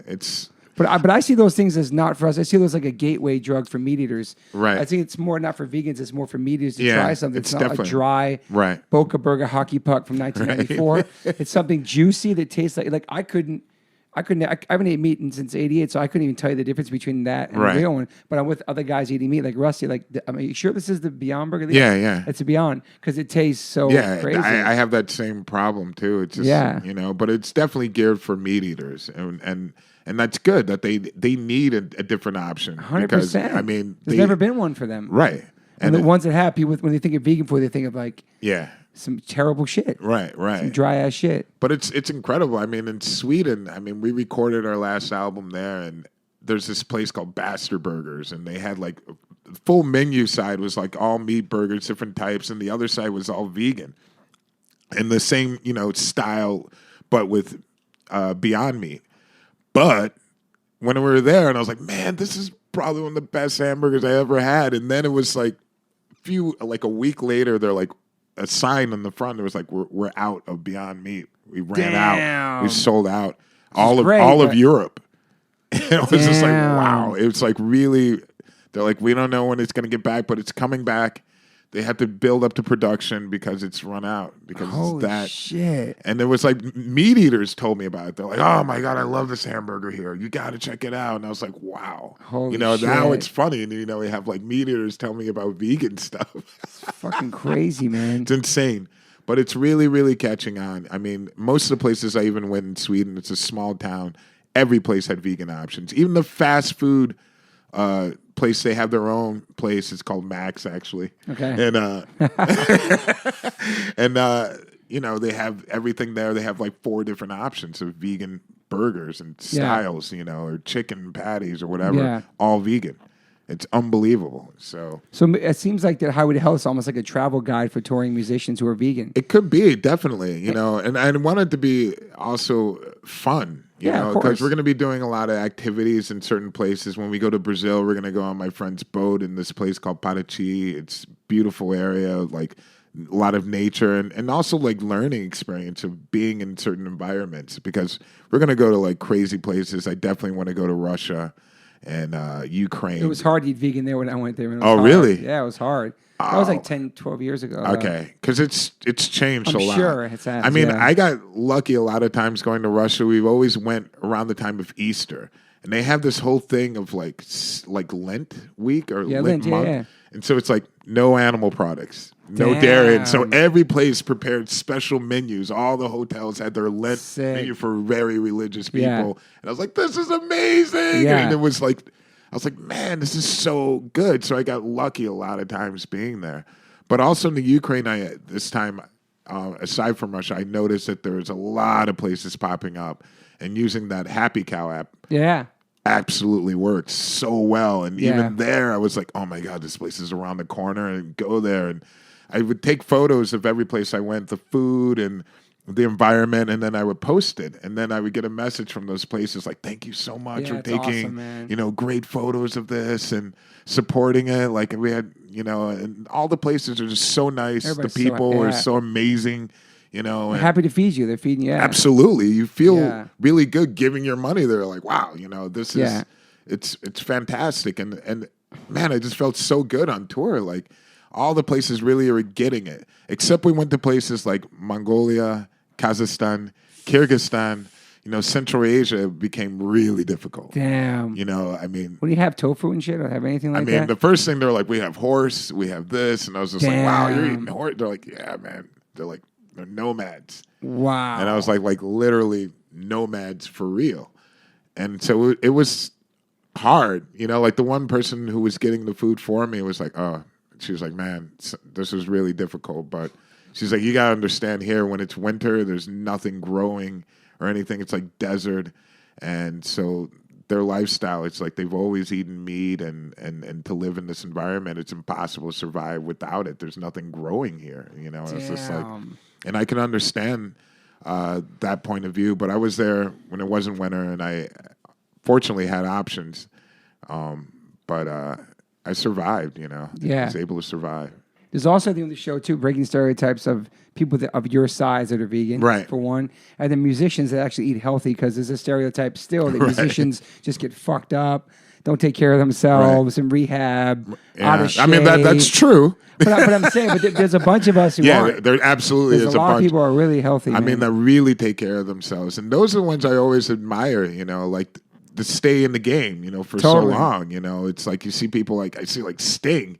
He looks in incredible shape. Even like Sammy Hagar is coming to Brazil, and he's like 72, dude. He's really, holy shit! I didn't even know that. Yeah, Sammy Hagar. Wow. And it's just like, wow, it's insane. There's other people, like Bruce Dickinson. Man, if you ever seen Iron Maiden play, like now, he's all over the stage, like running everywhere. He's the most athletic person I've seen. It's just like insane, and I mean, and at his age, it's like incredible. So it's inspiring, to take care of yourself. And actually, I've never liked bands where I'd see them sloppy, like really just unhealthy. Going through the motions. Yeah. And that energy is, that body energy is very prominent, on stage. Yeah. And it has an impact. Like I was saying, when I saw Cro-Mags or Bad Brains, it was just like, fuck, man. Just like the energy level coming off, like their physique and how they take care of themselves. It was just like over the top. It's just like, wow, I want to be like that. Do you train on tour too? Do you make it? I try. I was doing this with our drummer Eloy. He likes to train on tours, and so I'm on this next tour. I'm really gonna get much more into it. I know those guys in the past had a trainer come with them, actually a jiu-jitsu guy. Sick. But that guy got into the whole party scene, being on tour. Like, all right, I'm the rock star, and got carried away. I heard. I wasn't on that tour, but I mean, I think it's important. I like to do some type of warm up and training before the show, but the show takes away so much energy. It's really draining, it's man. like super draining, but it's good in the very beginning of the day to do something. Actually, I end up having more energy when I do something instead of sitting around. Are you a coffee guy? No, I don't drink coffee. Fuck, I just started like a couple weeks ago. No! And it's like, my wife told me I got to chill because I've been really jittery and spazzy. It can. And I'm hanging out with all these fucking guys who all like coffee connoisseurs, and they look for coffee every day. I think the taste is amazing. I think it tastes disgusting. I just like how it makes me feel. I get hyped to push-ups. Oh, yeah. I mean, it's the only drug I really ever fucking done. I can't mess with the caffeine because it gives me anxiety. And at a young age, I discovered, I was like, why am I having these anxiety attacks? I used to drink all this coffee. Yeah. And then I would just notice my heart would be like crazy, and then my mind would just I gotta chill, wandering. man. I'm gonna have a heart attack. I gotta chill. Yeah, I was just like, whoa, this is way too strong for me. So how many years since you had coffee? Years. 20? No, well, in Brazil, I started drinking. They'd always have it at the end of a meal, like a little coffee, and I was like, it's so Your good. big ass with a little teeny I was cup. just like, here we go. And I was just like, oh no. And I started feeling like the anxiety Heart again. And then I was like, you know what? I'm not down with that. So now there's this root that I use. I think you told me about this. Yeah, it's called. Let's tell the listeners. It's called guarana. And I guess Americans would be like, guarana. I got some guarana. And it's guarana. It's like a root from the Amazon, and I get it in the powder form. Just it tastes Snort like it? dirt. I'm just No, kidding. well, no, haven't done that yet. You get in the powder form. It's in powder form, so it's like really just natural. It's all natural, and it's super potent. I just have like a teaspoon, literally with water in the morning, and it lasts all day. Like you're just focused, but not jittery. Okay. And I use this before shows. Okay. And it's amazing. Like it's just like this natural. You swear by it. Yeah, I swear by it. I can get some from you. Yeah, I think you can get it on Amazon. And it doesn't make me jittery and shit. It doesn't make me jittery because I know the exact amount that's good for me. You drink green tea? Yes. That's a good caffeine. That's a natural caffeine. It is a natural caffeine. I don't have a problem with like people taking caffeine or myself, but I just know coffee. It's just so much that it drives me crazy. I'm fucking scared of myself. Like I am already like a hyper person, Me like too. in my mind. So it's just like I just feel like it's the next chapter of being an adult because I'm with Rusty, who's 55, and so everybody's getting their coffees. absolute and it's like, adult. Rusty is an adult. Do you have any daily rituals? Well, yeah. I mean, I like you said, working out. Like I'm going to actually show this on the Highway to Health show, but people are always like, you must be working out like every day. And it's just like, absolutely not. If I do work out, I get huge, like massive. And that's what I don't want to be. But I have these dumbbells and I do like just training exercise, or it's just like one exercise after another. Yeah. So it's just like back to back, and time it. And it's like intervals. It's almost like CrossFit. Yeah. Okay. And I can do this in my room. You know, it's just like, but I do it every day, and I feel great from doing it. But I started to get into running again. Nice. And that was really difficult because I'm a heavy guy. Yeah, you're and so big for dude. my knees, it was always like really bad. So I was taking it slow, and not doing. I was doing it every day when I was in the studio, and it was a little bit too much. Like my knees were like, "What are you doing, man?" Yeah. And I guess it really helps like to run on like those tracks, that foam tracks or whatever, but also with knee brace type stuff, but not every day. Like every other day was good. How's your push-up game? Push-ups are all right. You know, I'm not. I can do. God knows how many. What about pull-ups? Pull-ups are the worst Pull-ups for me. suck, Always man. the worst. Like I got a bar here though. I start off with 5. Now I can do like 15. Now that's pretty good. That's very. Because good. I have every day I try to bang. I like I said, I have a like heavy body weight. So like, for me to do pull-ups, and I have long arms. Yeah. And this has always been the worst. Even in wrestling, when I was in top shape, it was just like really hard. But I'm more of like, do you know the wheel thing that? Yeah, the wheel for abs. Yeah. And people are like, it's so bad for your back. I mean, if you're using your back, it's to balance on your knees and move forward. Right. Yeah. That I can do. Like I do those all day. Yeah. You know, like I love those. But you know, I mean, for me, I just like to stay active, especially on tour. Like if you're sitting around too much, then I'm not going to have the exact energy for a show. But I feel like being vegan gives you an upper hand of energy. Absolutely. For sure. I mean, those guys are usually eating vegan in my band before the show. A Your lot of band's times. vegan too? No, they aren't. But they're eating gonna it ask you before that. a show because it's not as heavy. They have, you know, a lot more So energy. nobody else is vegan in Sepultura. Nobody You didn't else. inspire any of those motherfuckers yet. Not yet, but they've done like days. They eat your food. They like it. Yeah, they love it. They love it. I mean, I've cooked for them. You know, like in the studio when we're there, we have like a kitchen. Is it a cultural thing for them because they're from there and it's like a yeah? they were raised there? I mean, they were raised there and On they love it, and you know, but it's slowly coming around whether they like it or not. Yeah. Because as you get older, everyone's doctor is like, you need to eat more fiber. You need to have more like salad, More greens and shit, Stay all away that. from the meat. You know, that's all they're saying. I'm like, look, it's eventual. It's gonna happen. So Yeah. but they're definitely open minded. They always try. Always, awesome. you know, they're always down to try it. They have no argument like, we went to like vegan places and they're like loving it. Yeah. You know, they're like, this is fantastic. And so it's happened gradually. And I think some of their wives are pushing like, you need to eat healthier. You know, It's always the wife, man. Inspires, man. Oh, Makes yeah. that change. Absolutely. But What about your dreads? When did you cut those off? oh God, that was And how many years you have them for? I had them for like 27 years. Damn. So it was like I got so tired of it. It was like Just wash them too, so heavy and It shit. was like after I cut, I was like, why did I even have these? Did they get pretty long though? Oh, I mean, it was like to my ass. It was like really heavy, Holy shit. really hot, really irritating. Like Especially in Brazil. Especially in Brazil. Like I'd always have to wear my hair up just because it was way too hot to let down. And I was like, what's the point of even having this? Like if it's just so annoying.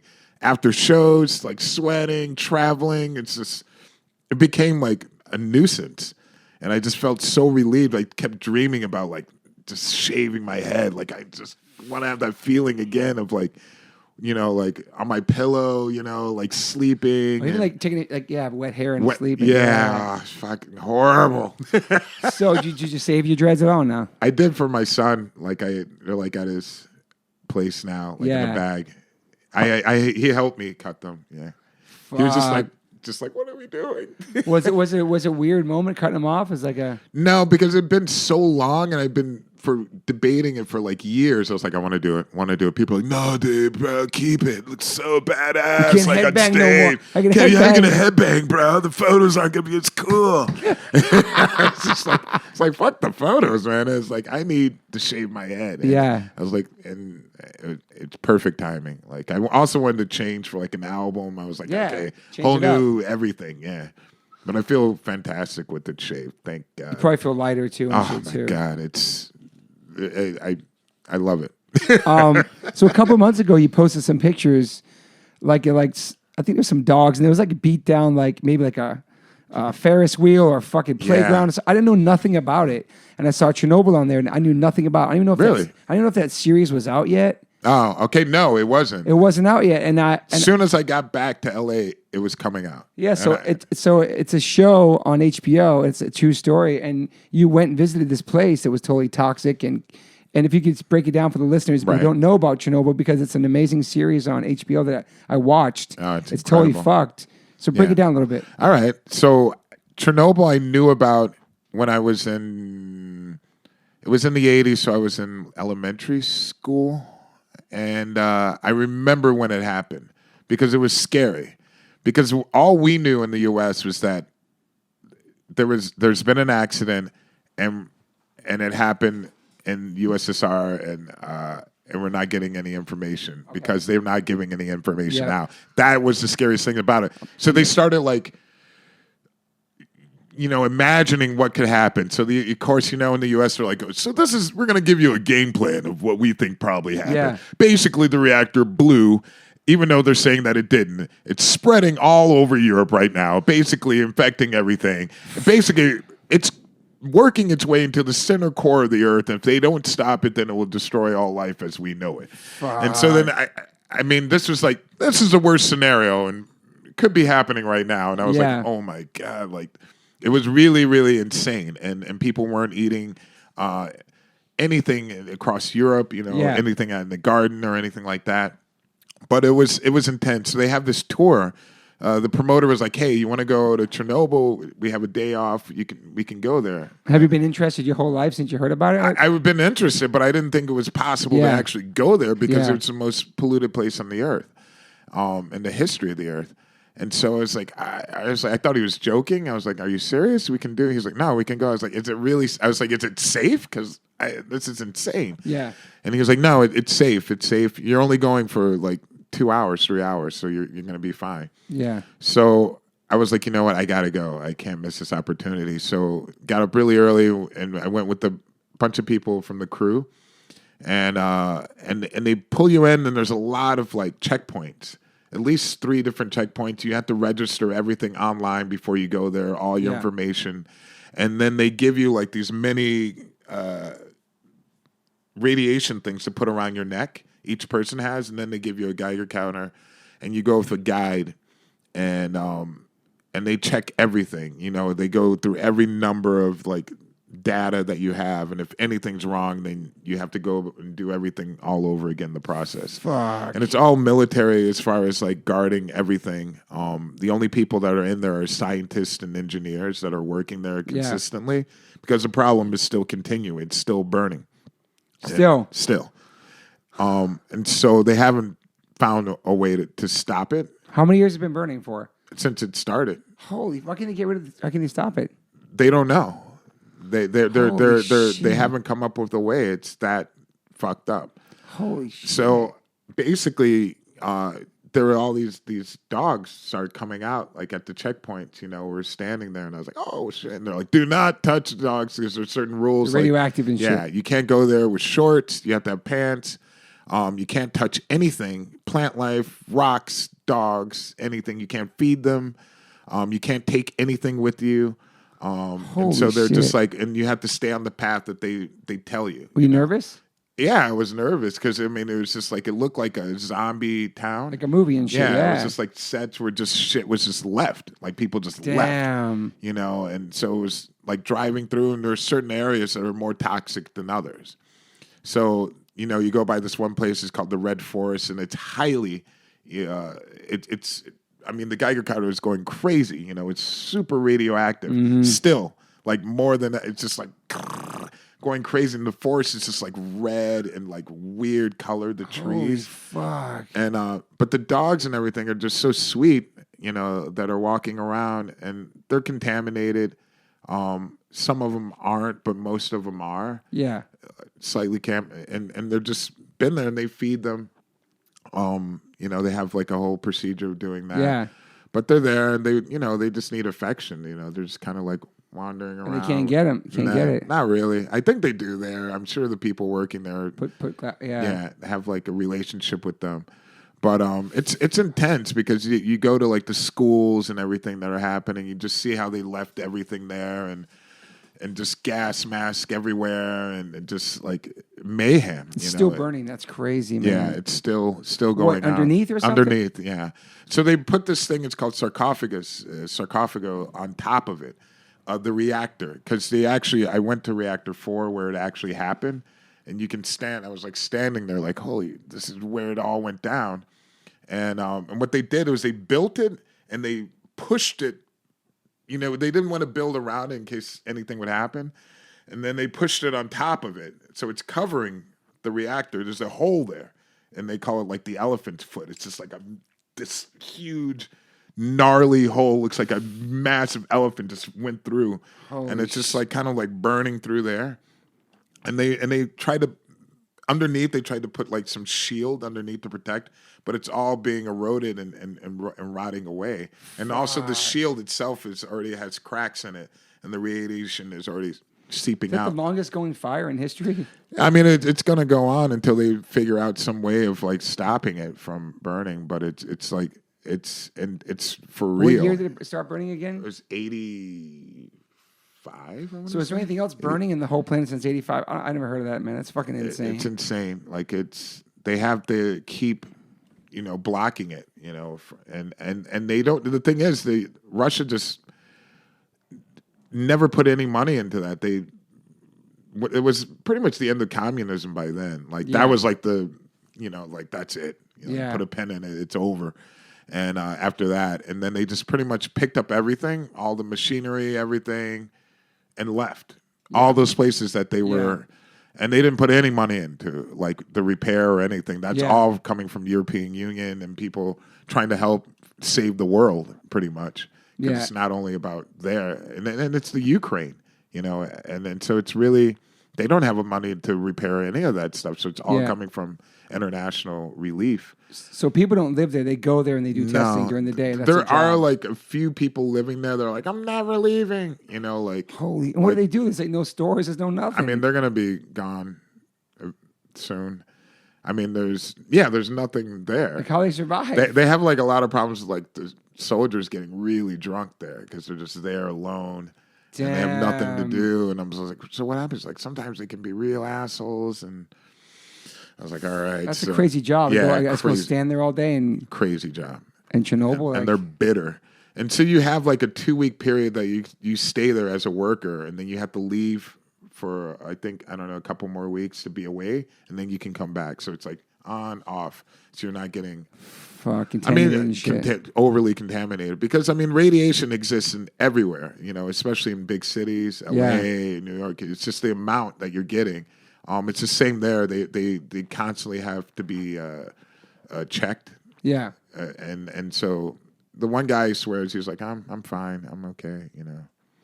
It's crazy, man. But it's insane. You know, you do the whole tour, you see everything that was left behind. You see the reactor. And then when you leave, you know, they check you, you know, how much radiation you took in and everything like that. And fuck.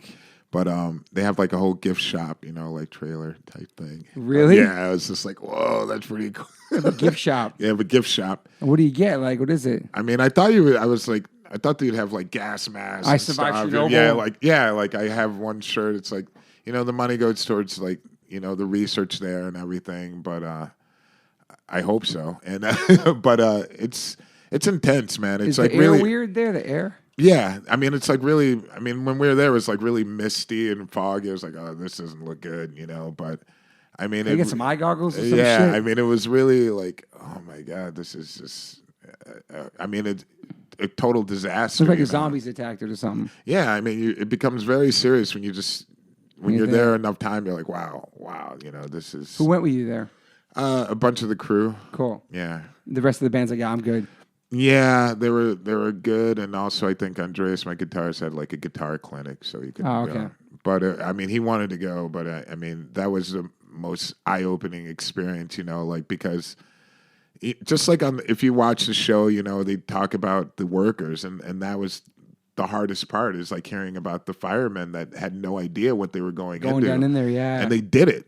They're like, we're gonna do our job. They were like total heroes. Totally. And then it's just so sad, and those guys were just like, they didn't have the technology to even move like the shit back in, the graphite that was out, highly radioactive. And that really happened. Like those people are like, okay, you have 6 seconds to move it, like move and come back. That was crazy. All those people are dead now. Yeah.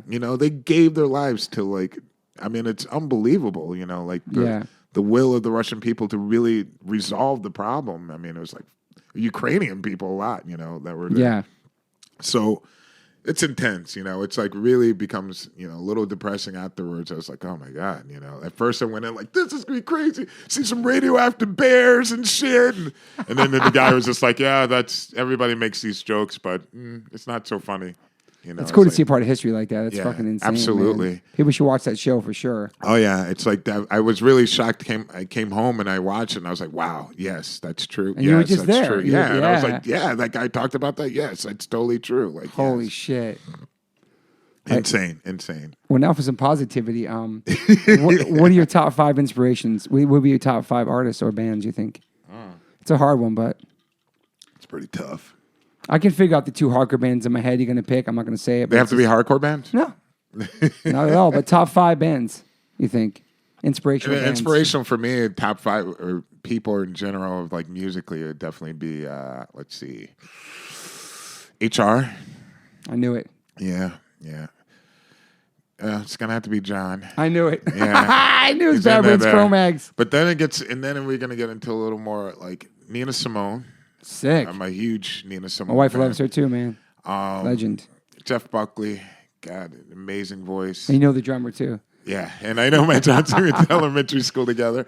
Oh God, Freddie Mercury. Sick. Yeah, that's 5 right there. That's pretty good. Jeff Buckley, Freddie Mercury, John Joseph, HR. It's 4. Yeah. Oh, okay. And then what about a hip hop motherfucker? No. Oh yeah, jeez. I know it's gonna be too. Do you? Yeah, I do. I'm gonna write it down.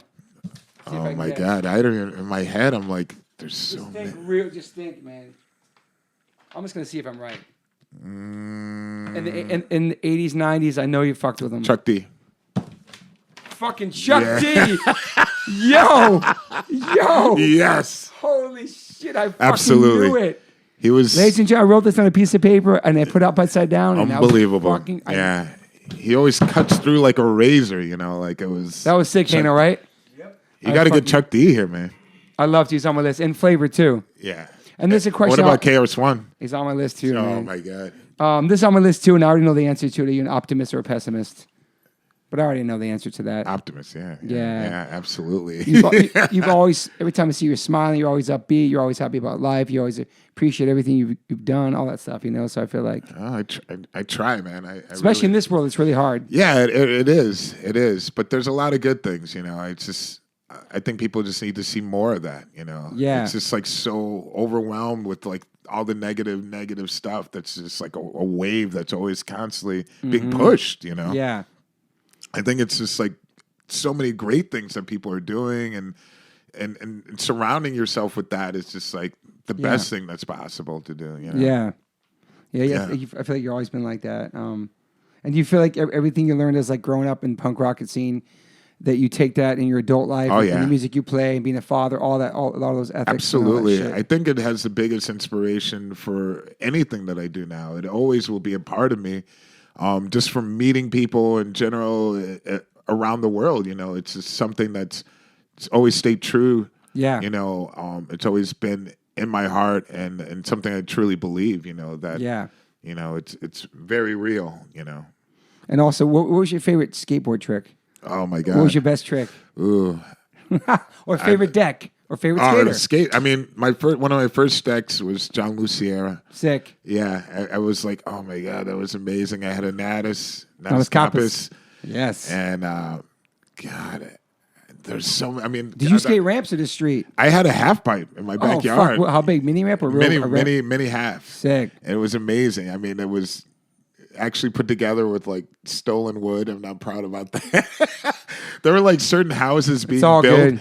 in our neighborhood, and it was like, oh my god, it's just sitting there. And I had a friend who was like, I can build these ramps. Like, we just have to go there. We just need certain pieces of wood, and but most of it we bought. And then we were young. I didn't swear, but I stole. Yeah, I did. That was like the only thing. That was so punk though, to take wood from like. Yeah, I was like, those places, they're gentrifying this neighborhood. No, I mean, I was living. That wasn't even a word back then. Yeah, it was. I was like already in a suburb. Well, you see that in the Bones Brigade videos. You see it in the skate videos. Yeah. Extra wood, they steal it for the half pipe. Yeah, take sheets. I mean, that was a big influence. I was like, yeah, we can do it. Yeah. I mean, in the end, it all came back where my neighbors were just like not having it. They're like, it's so noisy, and they didn't have a building permit. I was like, damn. yeah, and I was like, what? What kind of tricks were you doing in a half pipe? Grind, slide, attempting, ollie kickflip, but that's not happening. What about airs and hand plants or anything like that? Or hand plants, no, but airs, yes. But man, I always love ollie kickflip. Just the basic ones, the first things that I learned. I was like, you did that, yeah. So street skating too. Yeah, I was really, really into street skating like every day. But ramps, we had such really good skaters, and believe it or not, in Cleveland. Yeah, and in Brazil, going there was just like, whoa, man, there's some serious skaters. There are, man, a lot of pros from South America too. Yeah, incredible. But I love it. I mean, I think skating is so healthy and such an incredible sport. Yeah. I love seeing these movies they have nowadays. All about the lifestyle a little bit. And I'm like, wow, that's cool to see that. I never imagined seeing like an actual movie where people are taking it seriously. Yeah, I mean, it's in Olympics now, skateboarding, right. all that. Fucking Tony Hawk still.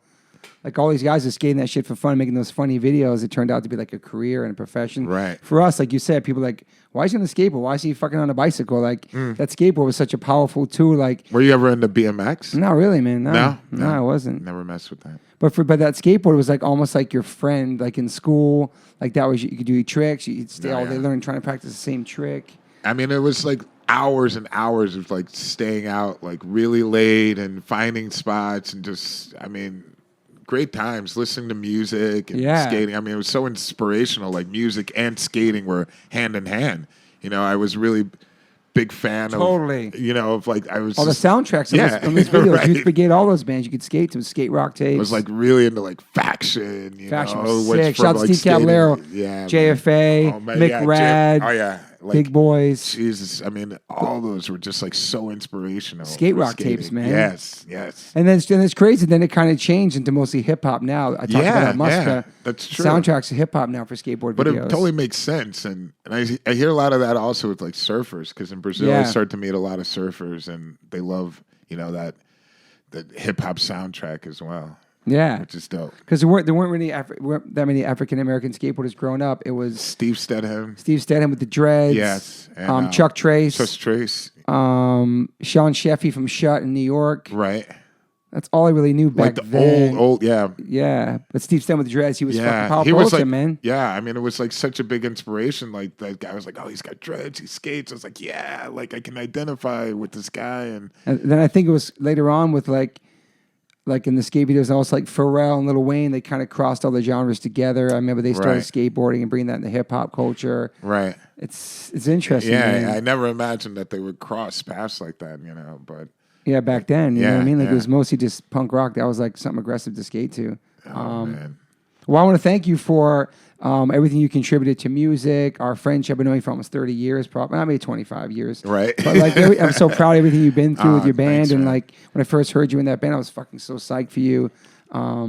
It's just cool to be able to like not only like fill somebody's shoes who's been in the band for a long time and they already have a legacy already, and then create another legacy for another 20 years. Right. Like it's amazing, man. It's been an incredible adventure. I never imagined it. It was definitely. I think a lot of things happen just as a result of my life was like, okay, like I said, like wanting to play in a band, being into hardcore, doing the whole thing, like driving vans, sleeping on people's like floors and all that. It's all connected to but also believing in yourself and taking a chance and leaving your family and going to New York with really no job and just a couple of friends and just kind of winging it. Like I know I want to do something in music, so I'm going to go to fucking New York. Right. And that's exactly when I was 18. I moved to New York. Like I said, I'm going to do something in music. I'm pen pals with Token Entry. I'm going to go there. I'm going to see what happens, and then. Pen pals and Token Entry. So right, pen pals and Murphy's Law. That's what I'm saying. You have that. You were result Token Entry, and that's what got us both to New York. And then look what happened. It's fucking persistence and like being focused and believing in shit. Absolutely, you know what I mean? Like it's really cool. Yeah. Well, I think we covered a lot. We talked for 2 hours. Awesome. Wow, really? It's been 2 hours. This is your life, Derrick Green. But I think we covered a lot of shit. Yeah, man. Thanks for having me on the program, man. I really love a lot of the people that you have on. So thank you, man. It's like an honor. Where can people find you on social media? Anything you want to talk about that's coming up, or? Just keep an eye out for Highway to Health. Yes. We're gonna be filming in LA. Hopefully, you'll be a part of that. I would love to. You have to be.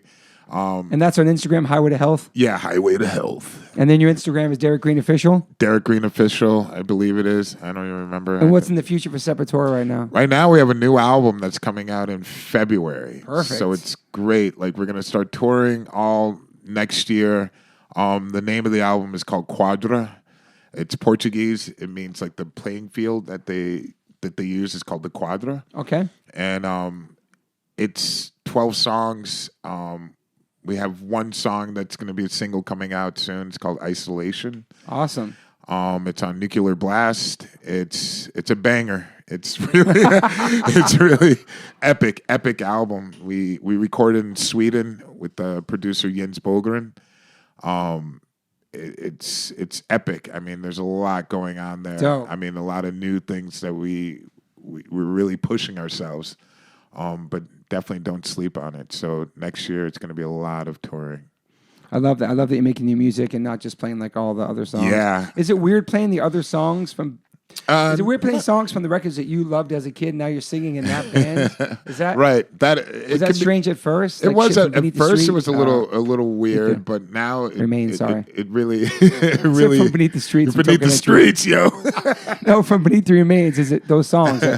Those songs, because I wasn't familiar, are really fun to play. It's really earlier stuff. It's really a lot of fun to play. Yeah.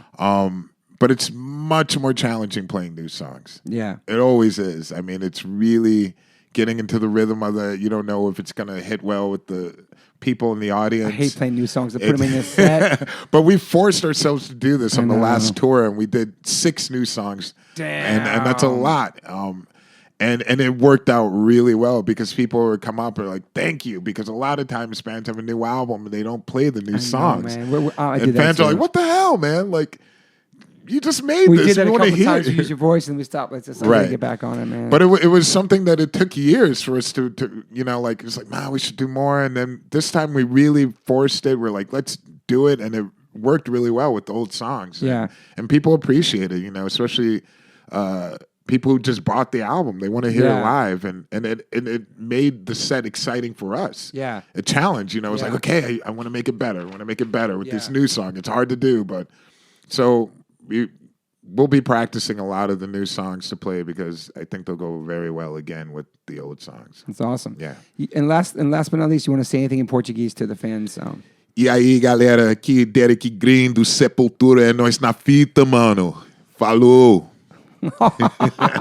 Whatever that means, that was awesome. You did that really well. Thank you very much. I've been told that I have a very good Sao Paulo accent, somebody from Sao Paulo at times, especially swearing.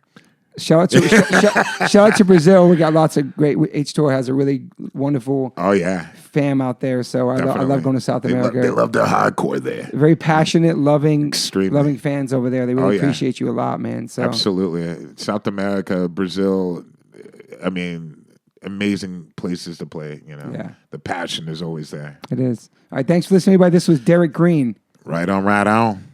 Peace, y'all. Hey, guys, thanks for listening. Please rate, review, subscribe. If you haven't subscribed yet to this podcast, please do that. And whatever platform you are listening to this on, I'm glad you found me. You can rate me and review me on there also. So thank you guys sincerely for the support. I cannot wait for you guys to hear the next one.